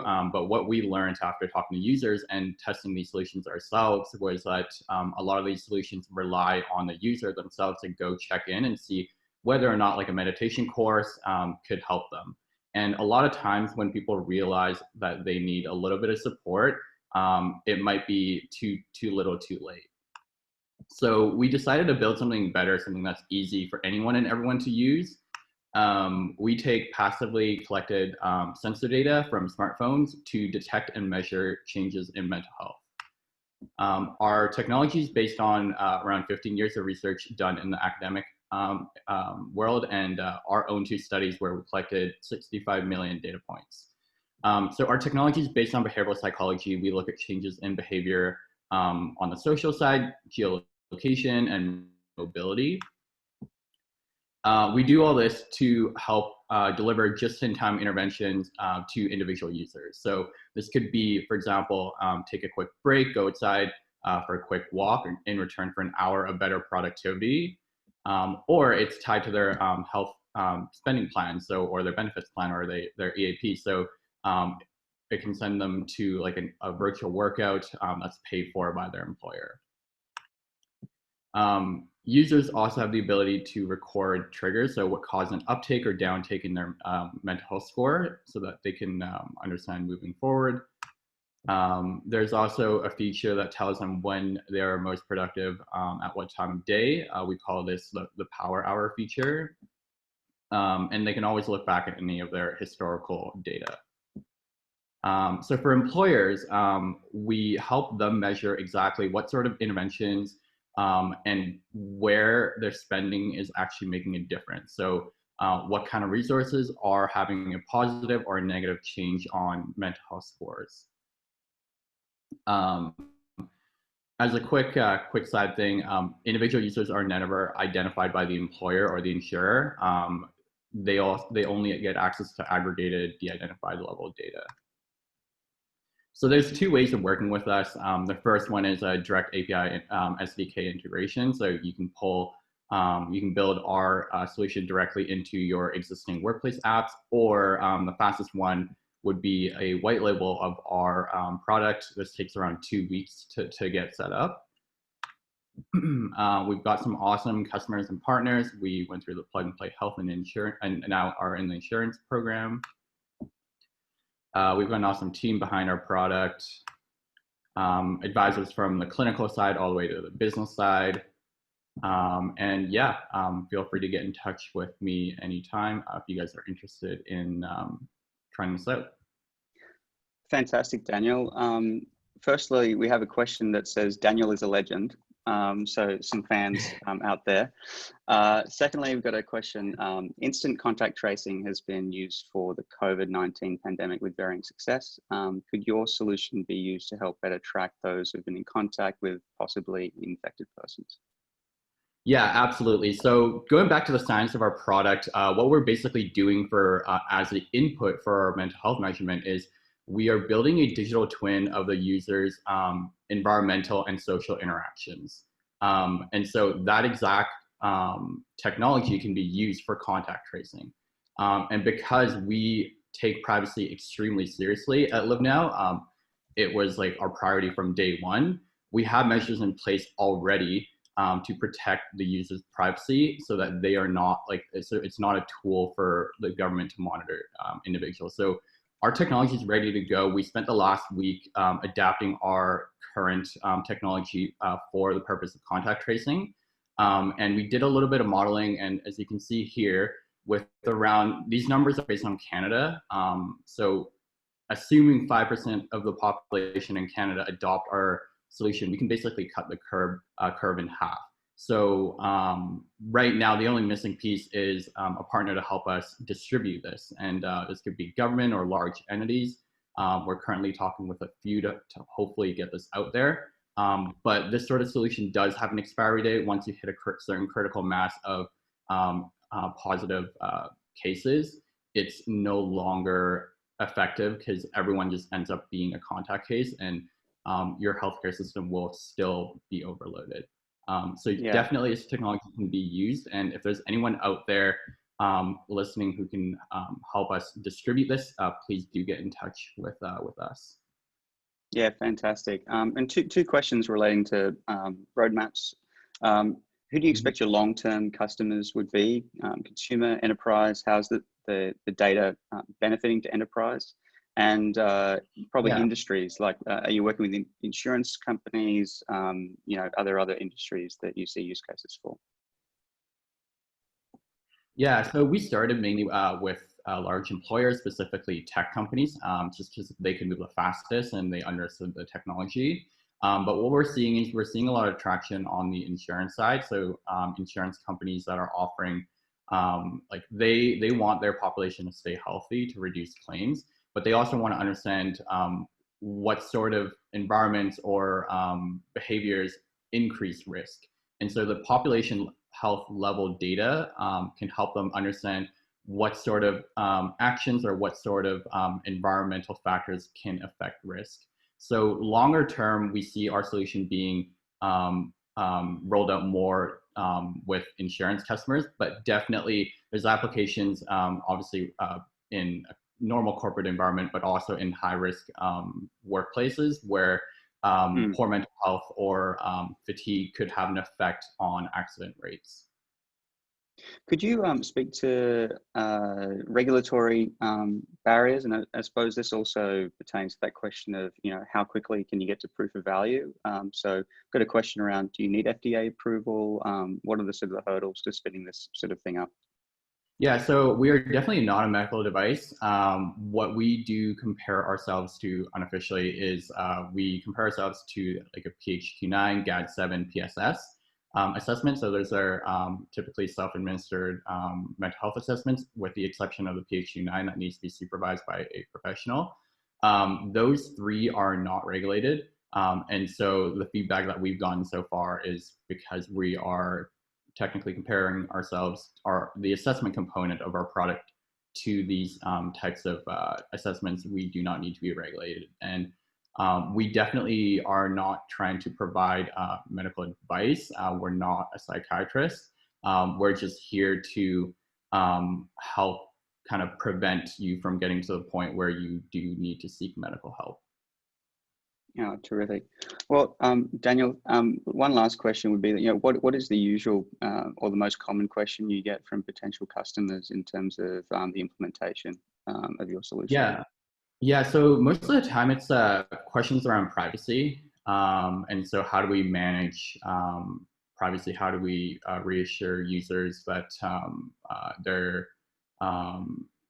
that this can't be used as a tool for employers to take advantage of their employees. And so the feedback that we've gotten from employers is they actually don't want, they don't even want access to the individual level data because it's too much liability. And in terms of how we've worked our technology around feedback from the employers and the individual users is our model runs on your phone. And so no personal identifiable data actually ever leaves your phone. The only data that leaves your phone is aggregate data that's de-identified, telling us basically X intervention saw X% change in a random user in the San Francisco office mental health score. So that's the only data that we get back. And so, yeah. Fantastic. And just for everyone's benefit, Daniel's presentation was shorter than the others, so I was able to ask a few more questions. We've got to move on to the next one. But Daniel, thanks so much for spending the time. Great presentation. Yeah. And thanks, everyone. Yeah, really appreciate it. All right, we're going to move on to our next startup, folks. So once again, as you listen to the startups, ask your question in the Q&A box, and we'll do our best to get to those. And there should be a poll up during the startup presentations as well. If you'd like to connect to them, and we'll make sure that contact's made. All right, so our next startup is Burn Along, and I believe we've got Daniel Friedman on the line. Morning, Daniel. Hey, good morning or good afternoon here from the East Coast. Thanks for having us join. Terrific. The floor is yours. Go for it. All right, terrific. So I'm Daniel Friedman. I'm the co-CEO of Burn Along. We are an online health and social motivation video platform. And what that means is people anywhere in the world, anywhere in the country can get access to online health and fitness classes, and they can do those classes on their own or live with others. And what I'm particularly proud to say is right now, especially during the time that we're in, we are getting companies and individuals up and running in the space of hours. And today we have people who are isolated in their homes, whether it's employees at companies, whether it's individuals, whether it's seniors, and they are able to both get the programming that they need and the social motivation to do it. And the social motivation is so important. We know this for a long time, especially when it comes to seniors, but now we're seeing more broadly what everyone is going through right now is being alone, being forced to isolate is tough, and that leads to a host of other conditions. And for a lot of the companies and insurers that we're partnering with, day one for them was getting their employees set up remotely to be able to work. Day two has involved us, which is enabling their employees and their family members or the people on their plan to thrive during the environment. And what's important to emphasize is the current health crisis as it relates to people being stuck at home, being isolated, not exercising, is on top of what is already a systemic problem across the country, and it's the same globally. Where if you look here in the US, 80% of the population doesn't get the recommended levels of exercise. 40% of adults are dealing with obesity. 78% of those 55 plus have got chronic conditions. And that's only getting worse with the current crisis. And when you look at what's available to most people today, and the question is, why don't they use it? And it comes down to two big limitations.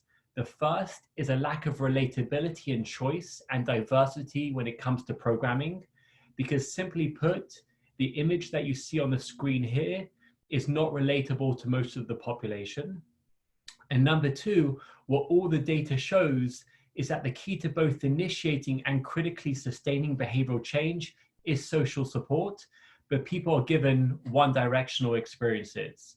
And so that's where Burn Along comes in. We enable people from their homes or wherever they are, in their offices, on the go, but primarily now in their homes, we enable them to take classes online.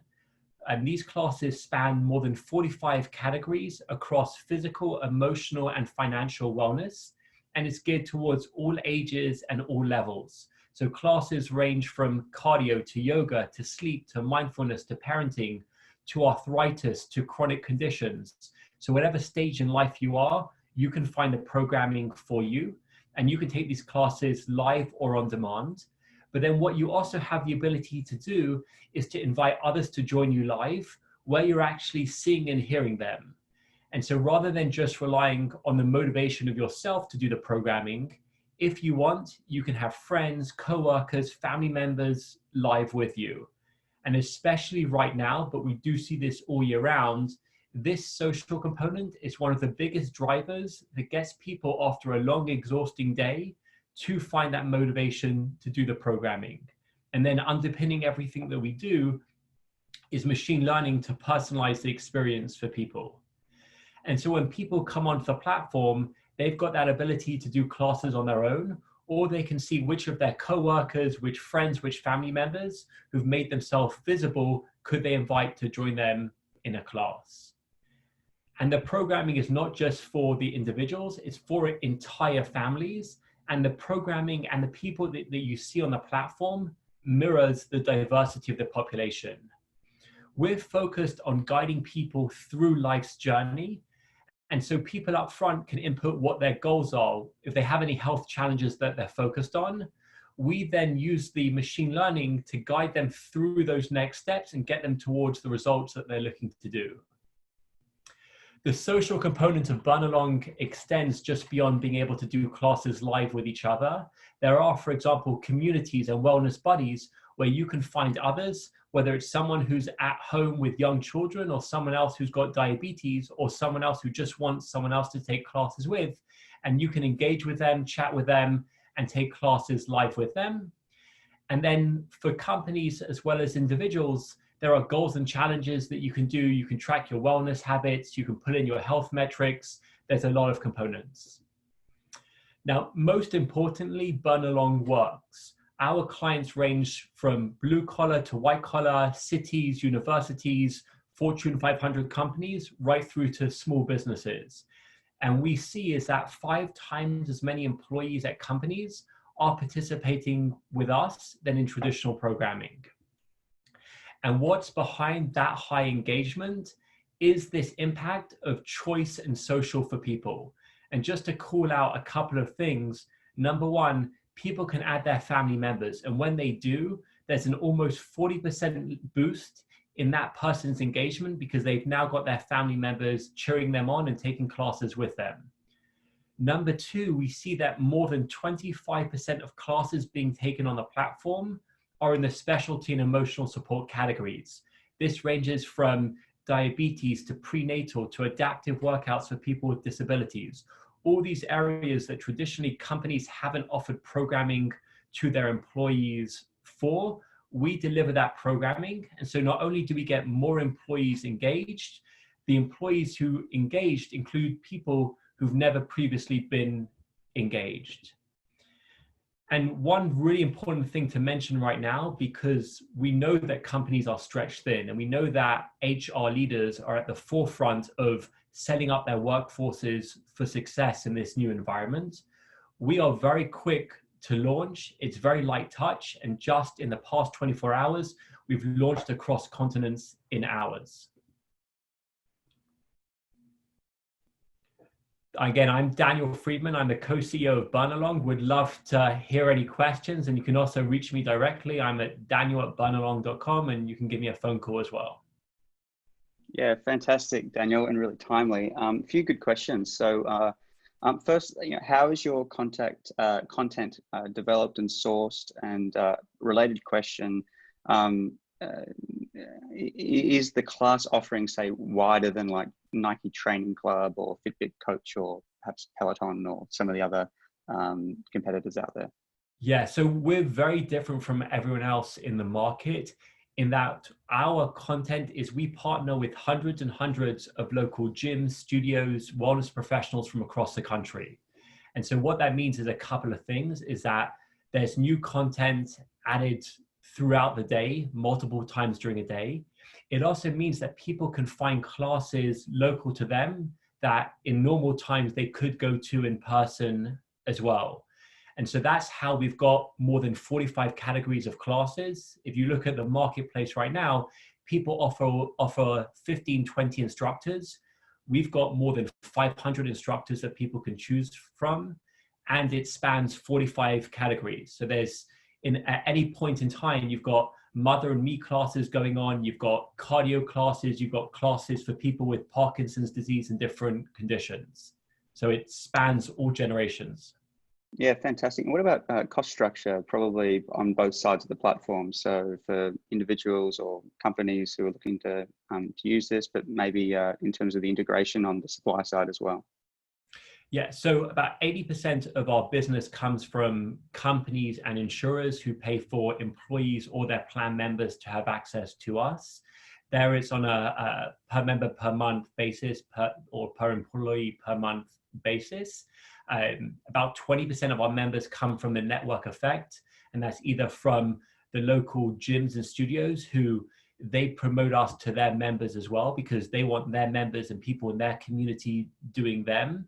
And then we see a strong network effect because I get access through my company and I've added my family, but now my wife wants her best friend from college to join and she joins, and you've got your whole social community on Burnalong. And it's that social component of having people that you know that you'd want to go and do classes with in person that's online with you that makes it so effective. And just 10 seconds for the last one.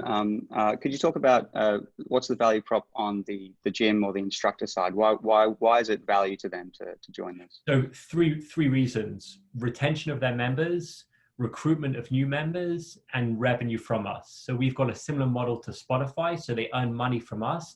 But more than that is they give their members homework on us so they stay connected. Right now, for all these gyms and studios that are shut, their members are still getting their regular programming, their favorite instructors just from their own homes. And then people invite their friends and that ends up recruiting new people to in-person classes as well. Fantastic. Hey, Daniel, thanks so much for the great presentation. Thanks for spending time with us this morning. Thanks very much. And friends, we'll hop on to our next startup. So second or third last this morning. All right, so we've got Amy Sperling from Compt on the line. Amy, pull up your video here. There you are. And I'll give you a few seconds to pull up your slides as well. And folks, just a reminder, taking Q&A during the presentations in the Q&A box. If you pop it in the chat, I sometimes won't see it. So please pop it into the Q&A box. And when the polls come up, if you'd like to make sure that we connect you with the startup, please pick that and we'll make sure that connection's made.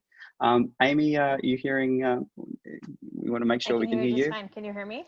Yeah, perfectly fine. And we can see your slides as well. So over to you, off you go. Sounds good. Hi, I'm Amy Sperling. I'm the co-founder and CEO of Compt. We are redefining employee lifestyle benefits because we recognize that no two employees are ever the same. Employee perks today are cookie cutter in an age of personalization. Literally everything in our life is personalized to our individual needs.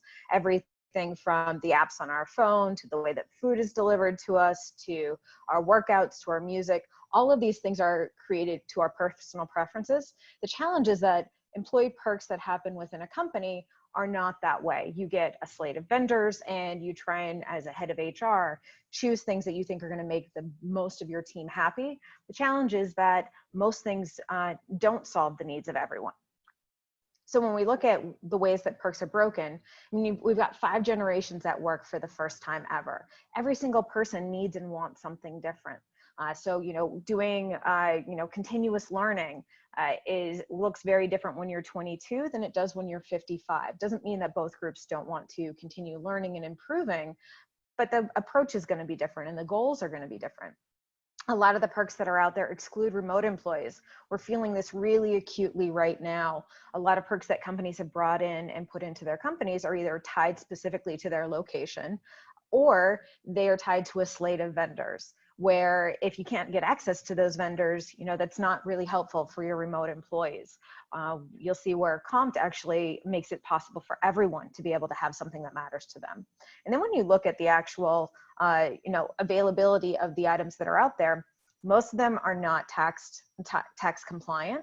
A lot of them are taxable income to employees. So you either have to manually do this outside of the system, or you're just not completing your taxes correctly, which also creates some problems down the road. The tracking, the managing, the piloting, this is all on a completely manual basis. And at the end of the day, HR is usually tasked with, okay, what's the cool new hot thing to try and engage and retain my team? But that doesn't necessarily align with your company values and goals. At Compt, we help design and manage perk stipends that delight teams and give companies a more productive and engaged workforce, because we recognize that every single person should be able to do something different, and different as time goes on as well. By reinventing employee lifestyle benefits, what this looks like is that every single person can get what they want and need most at the time that they need it, which allows them to do more than they otherwise thought possible because they are fully supported. And that allows everyone to live their best life and to be able to do their best work. So how does this work?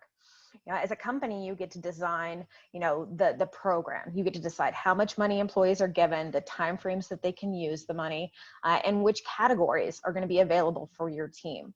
So these are all very broadly defined categories, things like health and wellness, family, continuous learning. You can see that it's broken out by taxable and non-taxable. We're tracking all of that in the back end for you.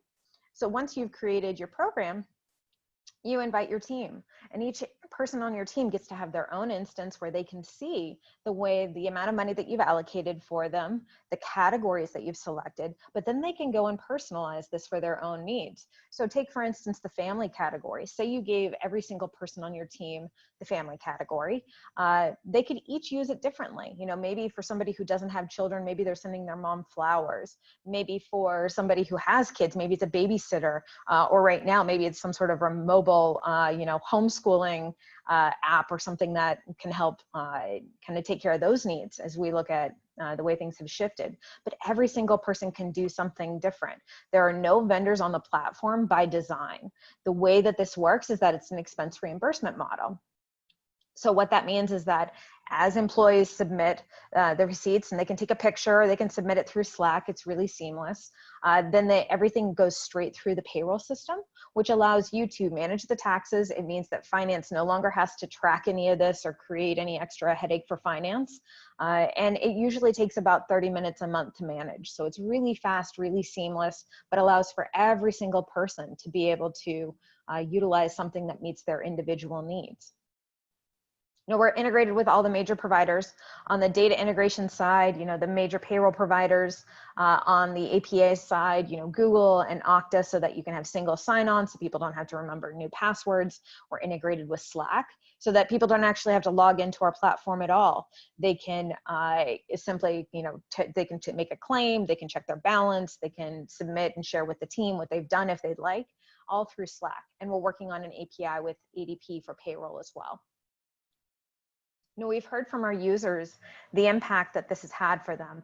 Mark is a CFO at one of our customers, and he was seeing they have the health and wellness category at Quantopian, and he was seeing where, you know, people were submitting for fencing lessons and doing yoga, and he realized, he's like, you know what, maybe I'm going to take this opportunity to do something different for myself. So he had never been a runner, but decided to get running shoes with his Compt account, decided to pay for his entrance fees, and decided he was able to complete his first half marathon at the age of 42.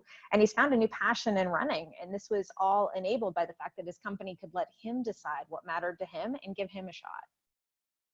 You know, Jared is another employee that we've worked with at one of our customers. They have the family category. And what he was able to do was actually expense a flight home to surprise his mother for her birthday, which is something that is really interesting, because family does mean different things to different people. And to create a program like that as a head of HR would be very difficult. Whereas with Compt, it all falls under the family category. So every employee is actually managing their own approach without having to create a whole bunch of headache for HR in the process. And you're allowing an employee to have something that is really meaningful to him and to his mom. That is something that he's going to remember. And it's just something totally different from any other program that you'd be able to create. You know, we see that this personalization has this huge impact on the ability for employees to use this, and that's why our activation is so much different. Any given program that you typically bring in, I'm actually a former head of HR and CFO. I would see maybe 10% of the team would use it, whether that was student loan forgiveness or, you know, a gym reimbursement or yoga or whatever it was. About 10% of the team would use each individual perk. Whereas with our platform, we're seeing that it's actually over 90% of the folks are engaging on an ongoing basis. So completely different engagement types. Now, thank you so much, and happy to answer any questions you may have. Yeah, fantastic. Amy, one question would be, how quick does it take for a potential partner to get to sort of a proof of value with you guys, if they're interested in engaging? Sure. So implementation takes about 30 minutes. So it's really, really fast. And then seeing the team use it, we see it start ramping up over 70% engagement within the first month. So it is really incredibly fast. And it's all hands-free for the company. So we manage all the notifications to the team and track all of that and make it really simple. But we see between 75 and 90% is typical engagement on an ongoing basis. Fantastic. And we got one question from John Jeffers here is, how can employers restrict how and where dollars are spent, and is there a pre-approval process embedded? So it is a different approach, right? So most of these items are taxable income. And so from a tax basis, it's literally the same as giving someone a bonus for most of these items. So the thought process here is to stay pretty hands off. You know, instead of getting into the weeds of, okay, family means your husband, wife, partner, and kids, but not your parents or grandparents. Instead of getting into that, recognize that employees need to be supported the way that they want. There is an approval process and a review process in the software, so you can take a look, but I can tell you in 2.5 years, across thousands of employees, we've had 3 items rejected. So we're not seeing where employees try and find edge cases, and we're not seeing where employers are having to really restrict it. You have to have a receipt, so it can't be illegal. And we're seeing that employees are pretty much doing the right things. Yeah, interesting. And different sort of mindset. It is. It changes the dynamic. A lot of times right now, things are considered, you know, when HR is doing things for a team, it feels very paternalistic. You're deciding for people what they should be having. This is a very different approach where you're allowing them to be adults and just treating them as such. And we're seeing that they behave accordingly. And just time for a very, very quick response on this one. Geographies, are you guys in EMEA or otherwise? It needs to be a US-based company, but if you have a US-based entity and can pay through that entity, we can actually service employees anywhere in the world. Our employees are in 9 different countries right now. So you can support teams all over the world. So you can have consistency across your teams as well. Okay, fantastic. Hey, Amy, thanks for a great presentation. Thanks really so much. timely. No, pleasure. All right, folks, we'll head into our next startup. Once again, if you've got questions, use the Q&A, and if you have any other questions or otherwise, use the chat feature, and we'll have that poll up. So if you want that connection, we'll make sure we make that. So our next startup is, I believe we have Woody Schneider from Sora on the line. Woody, can you? Hi, my name's Woody, and I'm the head of sales here at Sora. There we go. To begin, I'm going to give you a high-level idea of what Sora does and why it's of particular interest to HR teams that manage remote workforces. Sora is an HR process automation tool, which begs the question, why should we automate HR processes at all? Well, in this time of massive change, the job of HR is continuously expanding, requiring more delicate cross-departmental coordination than ever before. HR enjoys unprecedented capacity to positively and negatively impact work being done on every team. As we move to a more distributed workplace, keeping track of the myriad threads, tasks, and touch points that come together to create an excellent employee experience is made all the harder because we've removed the in-person aspect from the equation. Sora's unique approach to automation is HR-centric, but significantly more flexible and modular than the automation tools bundled with existing ATS and HRIS solutions. Sora is prepared to seamlessly integrate with existing systems so that you can keep your favorite tools while trusting Sora to take work off your plate behind the scenes and ensure processes move forward without creating extra burden. Maintenance of company culture, retention of talented employees, and enforcement of robust HR process is important to every organization. Okay, so how does this work? First off, Sora integrates into your existing HR stack, reading and writing from the systems that you already trust. Don't see your favorite tool on this list? No problem. Our open-ended REST API connector allows you to connect to almost any system. So now I want to start talking about workflows themselves. Now, obviously, you can use Sora to automate a huge variety of different workflows. Everything from onboarding to offboarding, the process of people moving on or off of parental leave, compensation changes, people moving between offices, performance reviews, you name it. But I'm going to click into a specific workflow here to show you the anatomy of how these things are set up. So first off, there's the idea of these key dates that you see across the top here. And underneath each one of these key dates, you can see all the different tasks. If you see too many tasks, you can always hit this slider to collapse that down and see the tasks grouped together by their relationship to one of these key dates. Now let's talk about some of the task varieties themselves. If I were to go here and add a task template, you can see that we have a lot of options. Everything from sending messages in Slack to sending customized automated emails. We might want to ask people questions or collect information so we can read and write to those systems or make decisions. We'd use a survey object for that. Of course, we can read and write to the different systems that we're connected to. We can even use workflow steps to actually spur other workflows. For anything that Sora can't do automatically, you can always just assign a task, and that can be sent out using an email or using a Slack message, or even by opening a ticket in another third-party ticketing system. Now let's talk about using Sora with some real-world examples. First off, how do we get employees enrolled in workflows? You can always manually enroll an employee in a workflow by simply clicking the workflow and then clicking Add Employees. You'll see a list of employees here populated from our connection with your ATS and HRIS systems. And when you click an employee, you can see their profile comes up and you can simply add them to the workflow. Now that's great, but what you're probably going to want to do is set up rules so that you're automatically enrolling employees in workflows. And you do that by clicking the Workflow Settings tab and then going over here to the Trigger section. Now here you'll be able to see all of your active connections with different systems.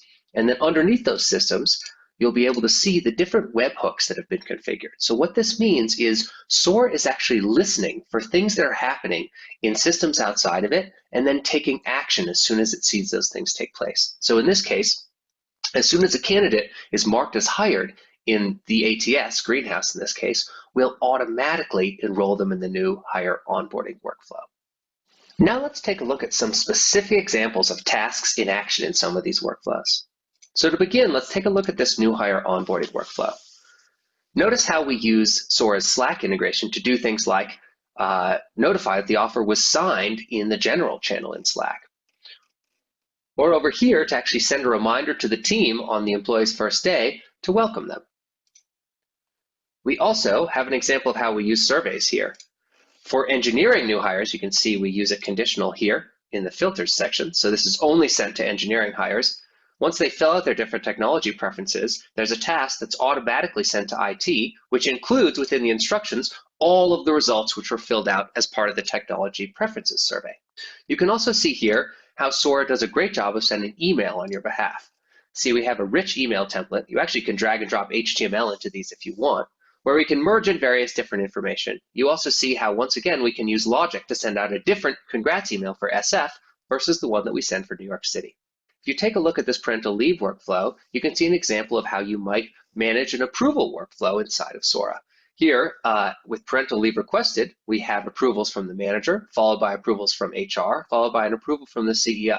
If we take the example of the offboarding workflow here, you can see that one of the key dates in this workflow, the date of the exit interview, is not yet set at the time that someone enrolls inside of the workflow. So we actually have a task under notice of resignation date to schedule the exit interview, and then a survey object that's sent as soon as that exit interview is scheduled, where we collect the date of the exit interview, and then we immediately populate that date into Sora so we can begin to trigger tasks off of that interaction. Once your workflows are up and running in Sora, we give you the right tools to help you monitor and know where to focus your attention. From our Tasks tab, where you can create arbitrary views, filtering tasks based on whether they're completed or not, which workflows they're associated with, our Employees tab, where you can export survey results to Excel or build arbitrary lists of employees based on certain attributes. We also offer robust permissions that allow you to group users together based on what you'd like them to be able to see or modify, or grouping fields together based on common attributes and how you'd like to restrict permissions to there. You can even make it so that people are only able to see a simple dashboard of the tasks that are assigned to them and nothing else. Now, obviously, we've just scratched the surface in terms of what you can do with Sora in this session. From onboarding to offboarding, transfer to parental leave, Sora is a Swiss Army knife that can flex to your requirements and take huge amounts of work off your HR team's plate. So if you're interested by what you've seen today, we'd love to talk further, and I can't wait to see the amazing automations that you'll build in Sora. Fantastic. Thanks for the great presentation there. I'm just wondering if are you available for a quick Q&A?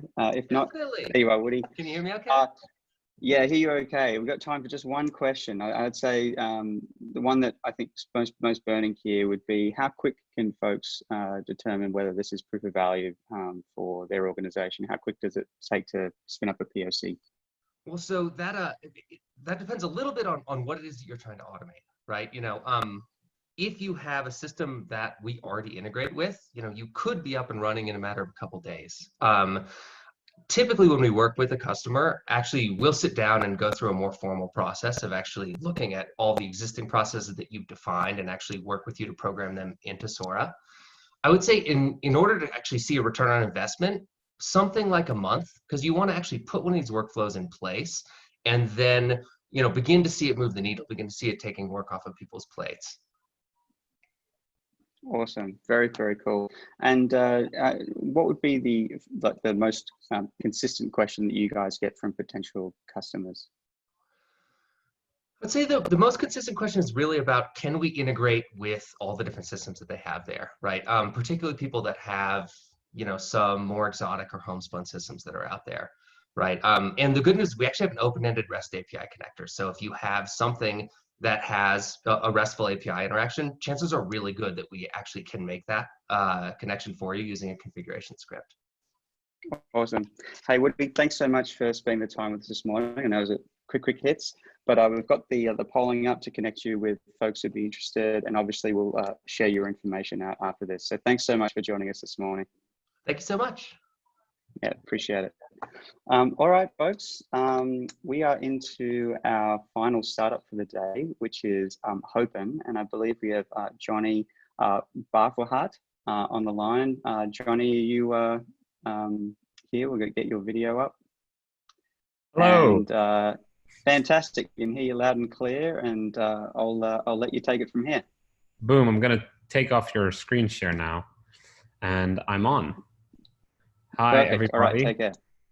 How's it going? Cool. So I'm in the Hoffman Conference 2028. So this is a conference that I'd like to show you guys because it's a great way to show how Hopin, which is the online venue tool, can be used for, or online events tool, as some people say, used for your all hands meetings, for your team meetings, for your recruitment fairs, for anything on that side of things. So let's start off. I'm going to focus this on a Hopin Conference 2028 because this is what we actually use for our all hands meetings in our team.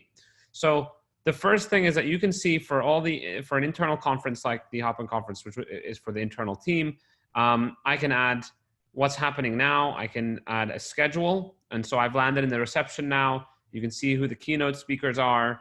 There's a roundtable discussion. There's some time to look at the expo to see what other company, what groups within our company are working on. So they can do a booth demonstration as well.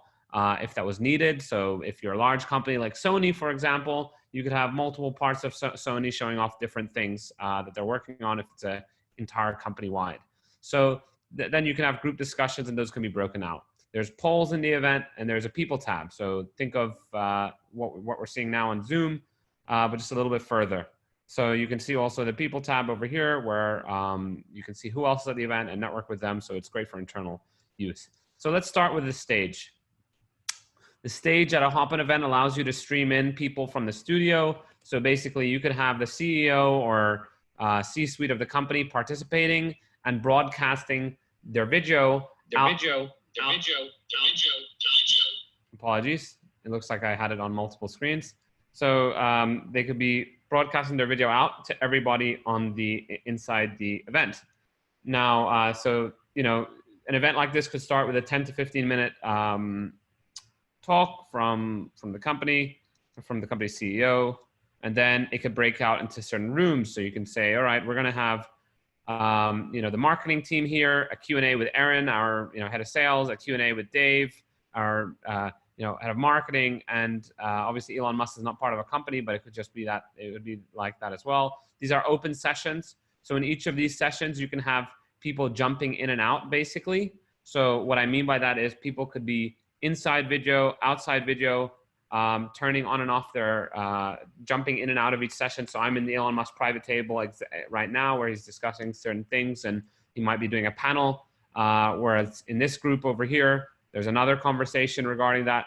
So the main thing is that you can have all sorts of, you can use this as a venue. Like we've seen companies, really large consulting businesses, for example, use this in their recruitment fairs and really large banks. So they'll say, okay, we're going to have hold a recruitment fair either for potential like candidates that they want to see what we do at our company. So they'll use the stage for a talk rather than a all hands person. And they'll basically break people out into, okay, engineering team here. So they'll have one representative from the engineering team, one representative from the sales or other divisions within the company in order to sell them basically as people come in. There's a networking area if you want people to network inside the event, and there's an expo. All of these you can pick and choose. So the reason why we call ourselves a venue so much is because it really depends on the type of event that you're hosting. So now you can see I'm in a booth. There could be a great thing happening over here where people are talking, et cetera, et cetera. It really depends on the type of event that you want to host.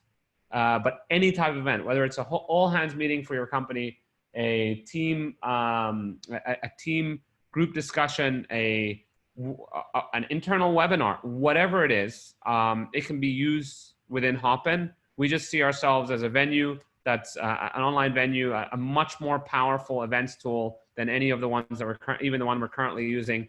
And so any type of event in that regard, graduate recruitment fair, you know, internal company meetups, conferences, etc., very easy to use. So yeah, that's the platform. I mean, if I had to go at the pace. So yeah, taking any questions.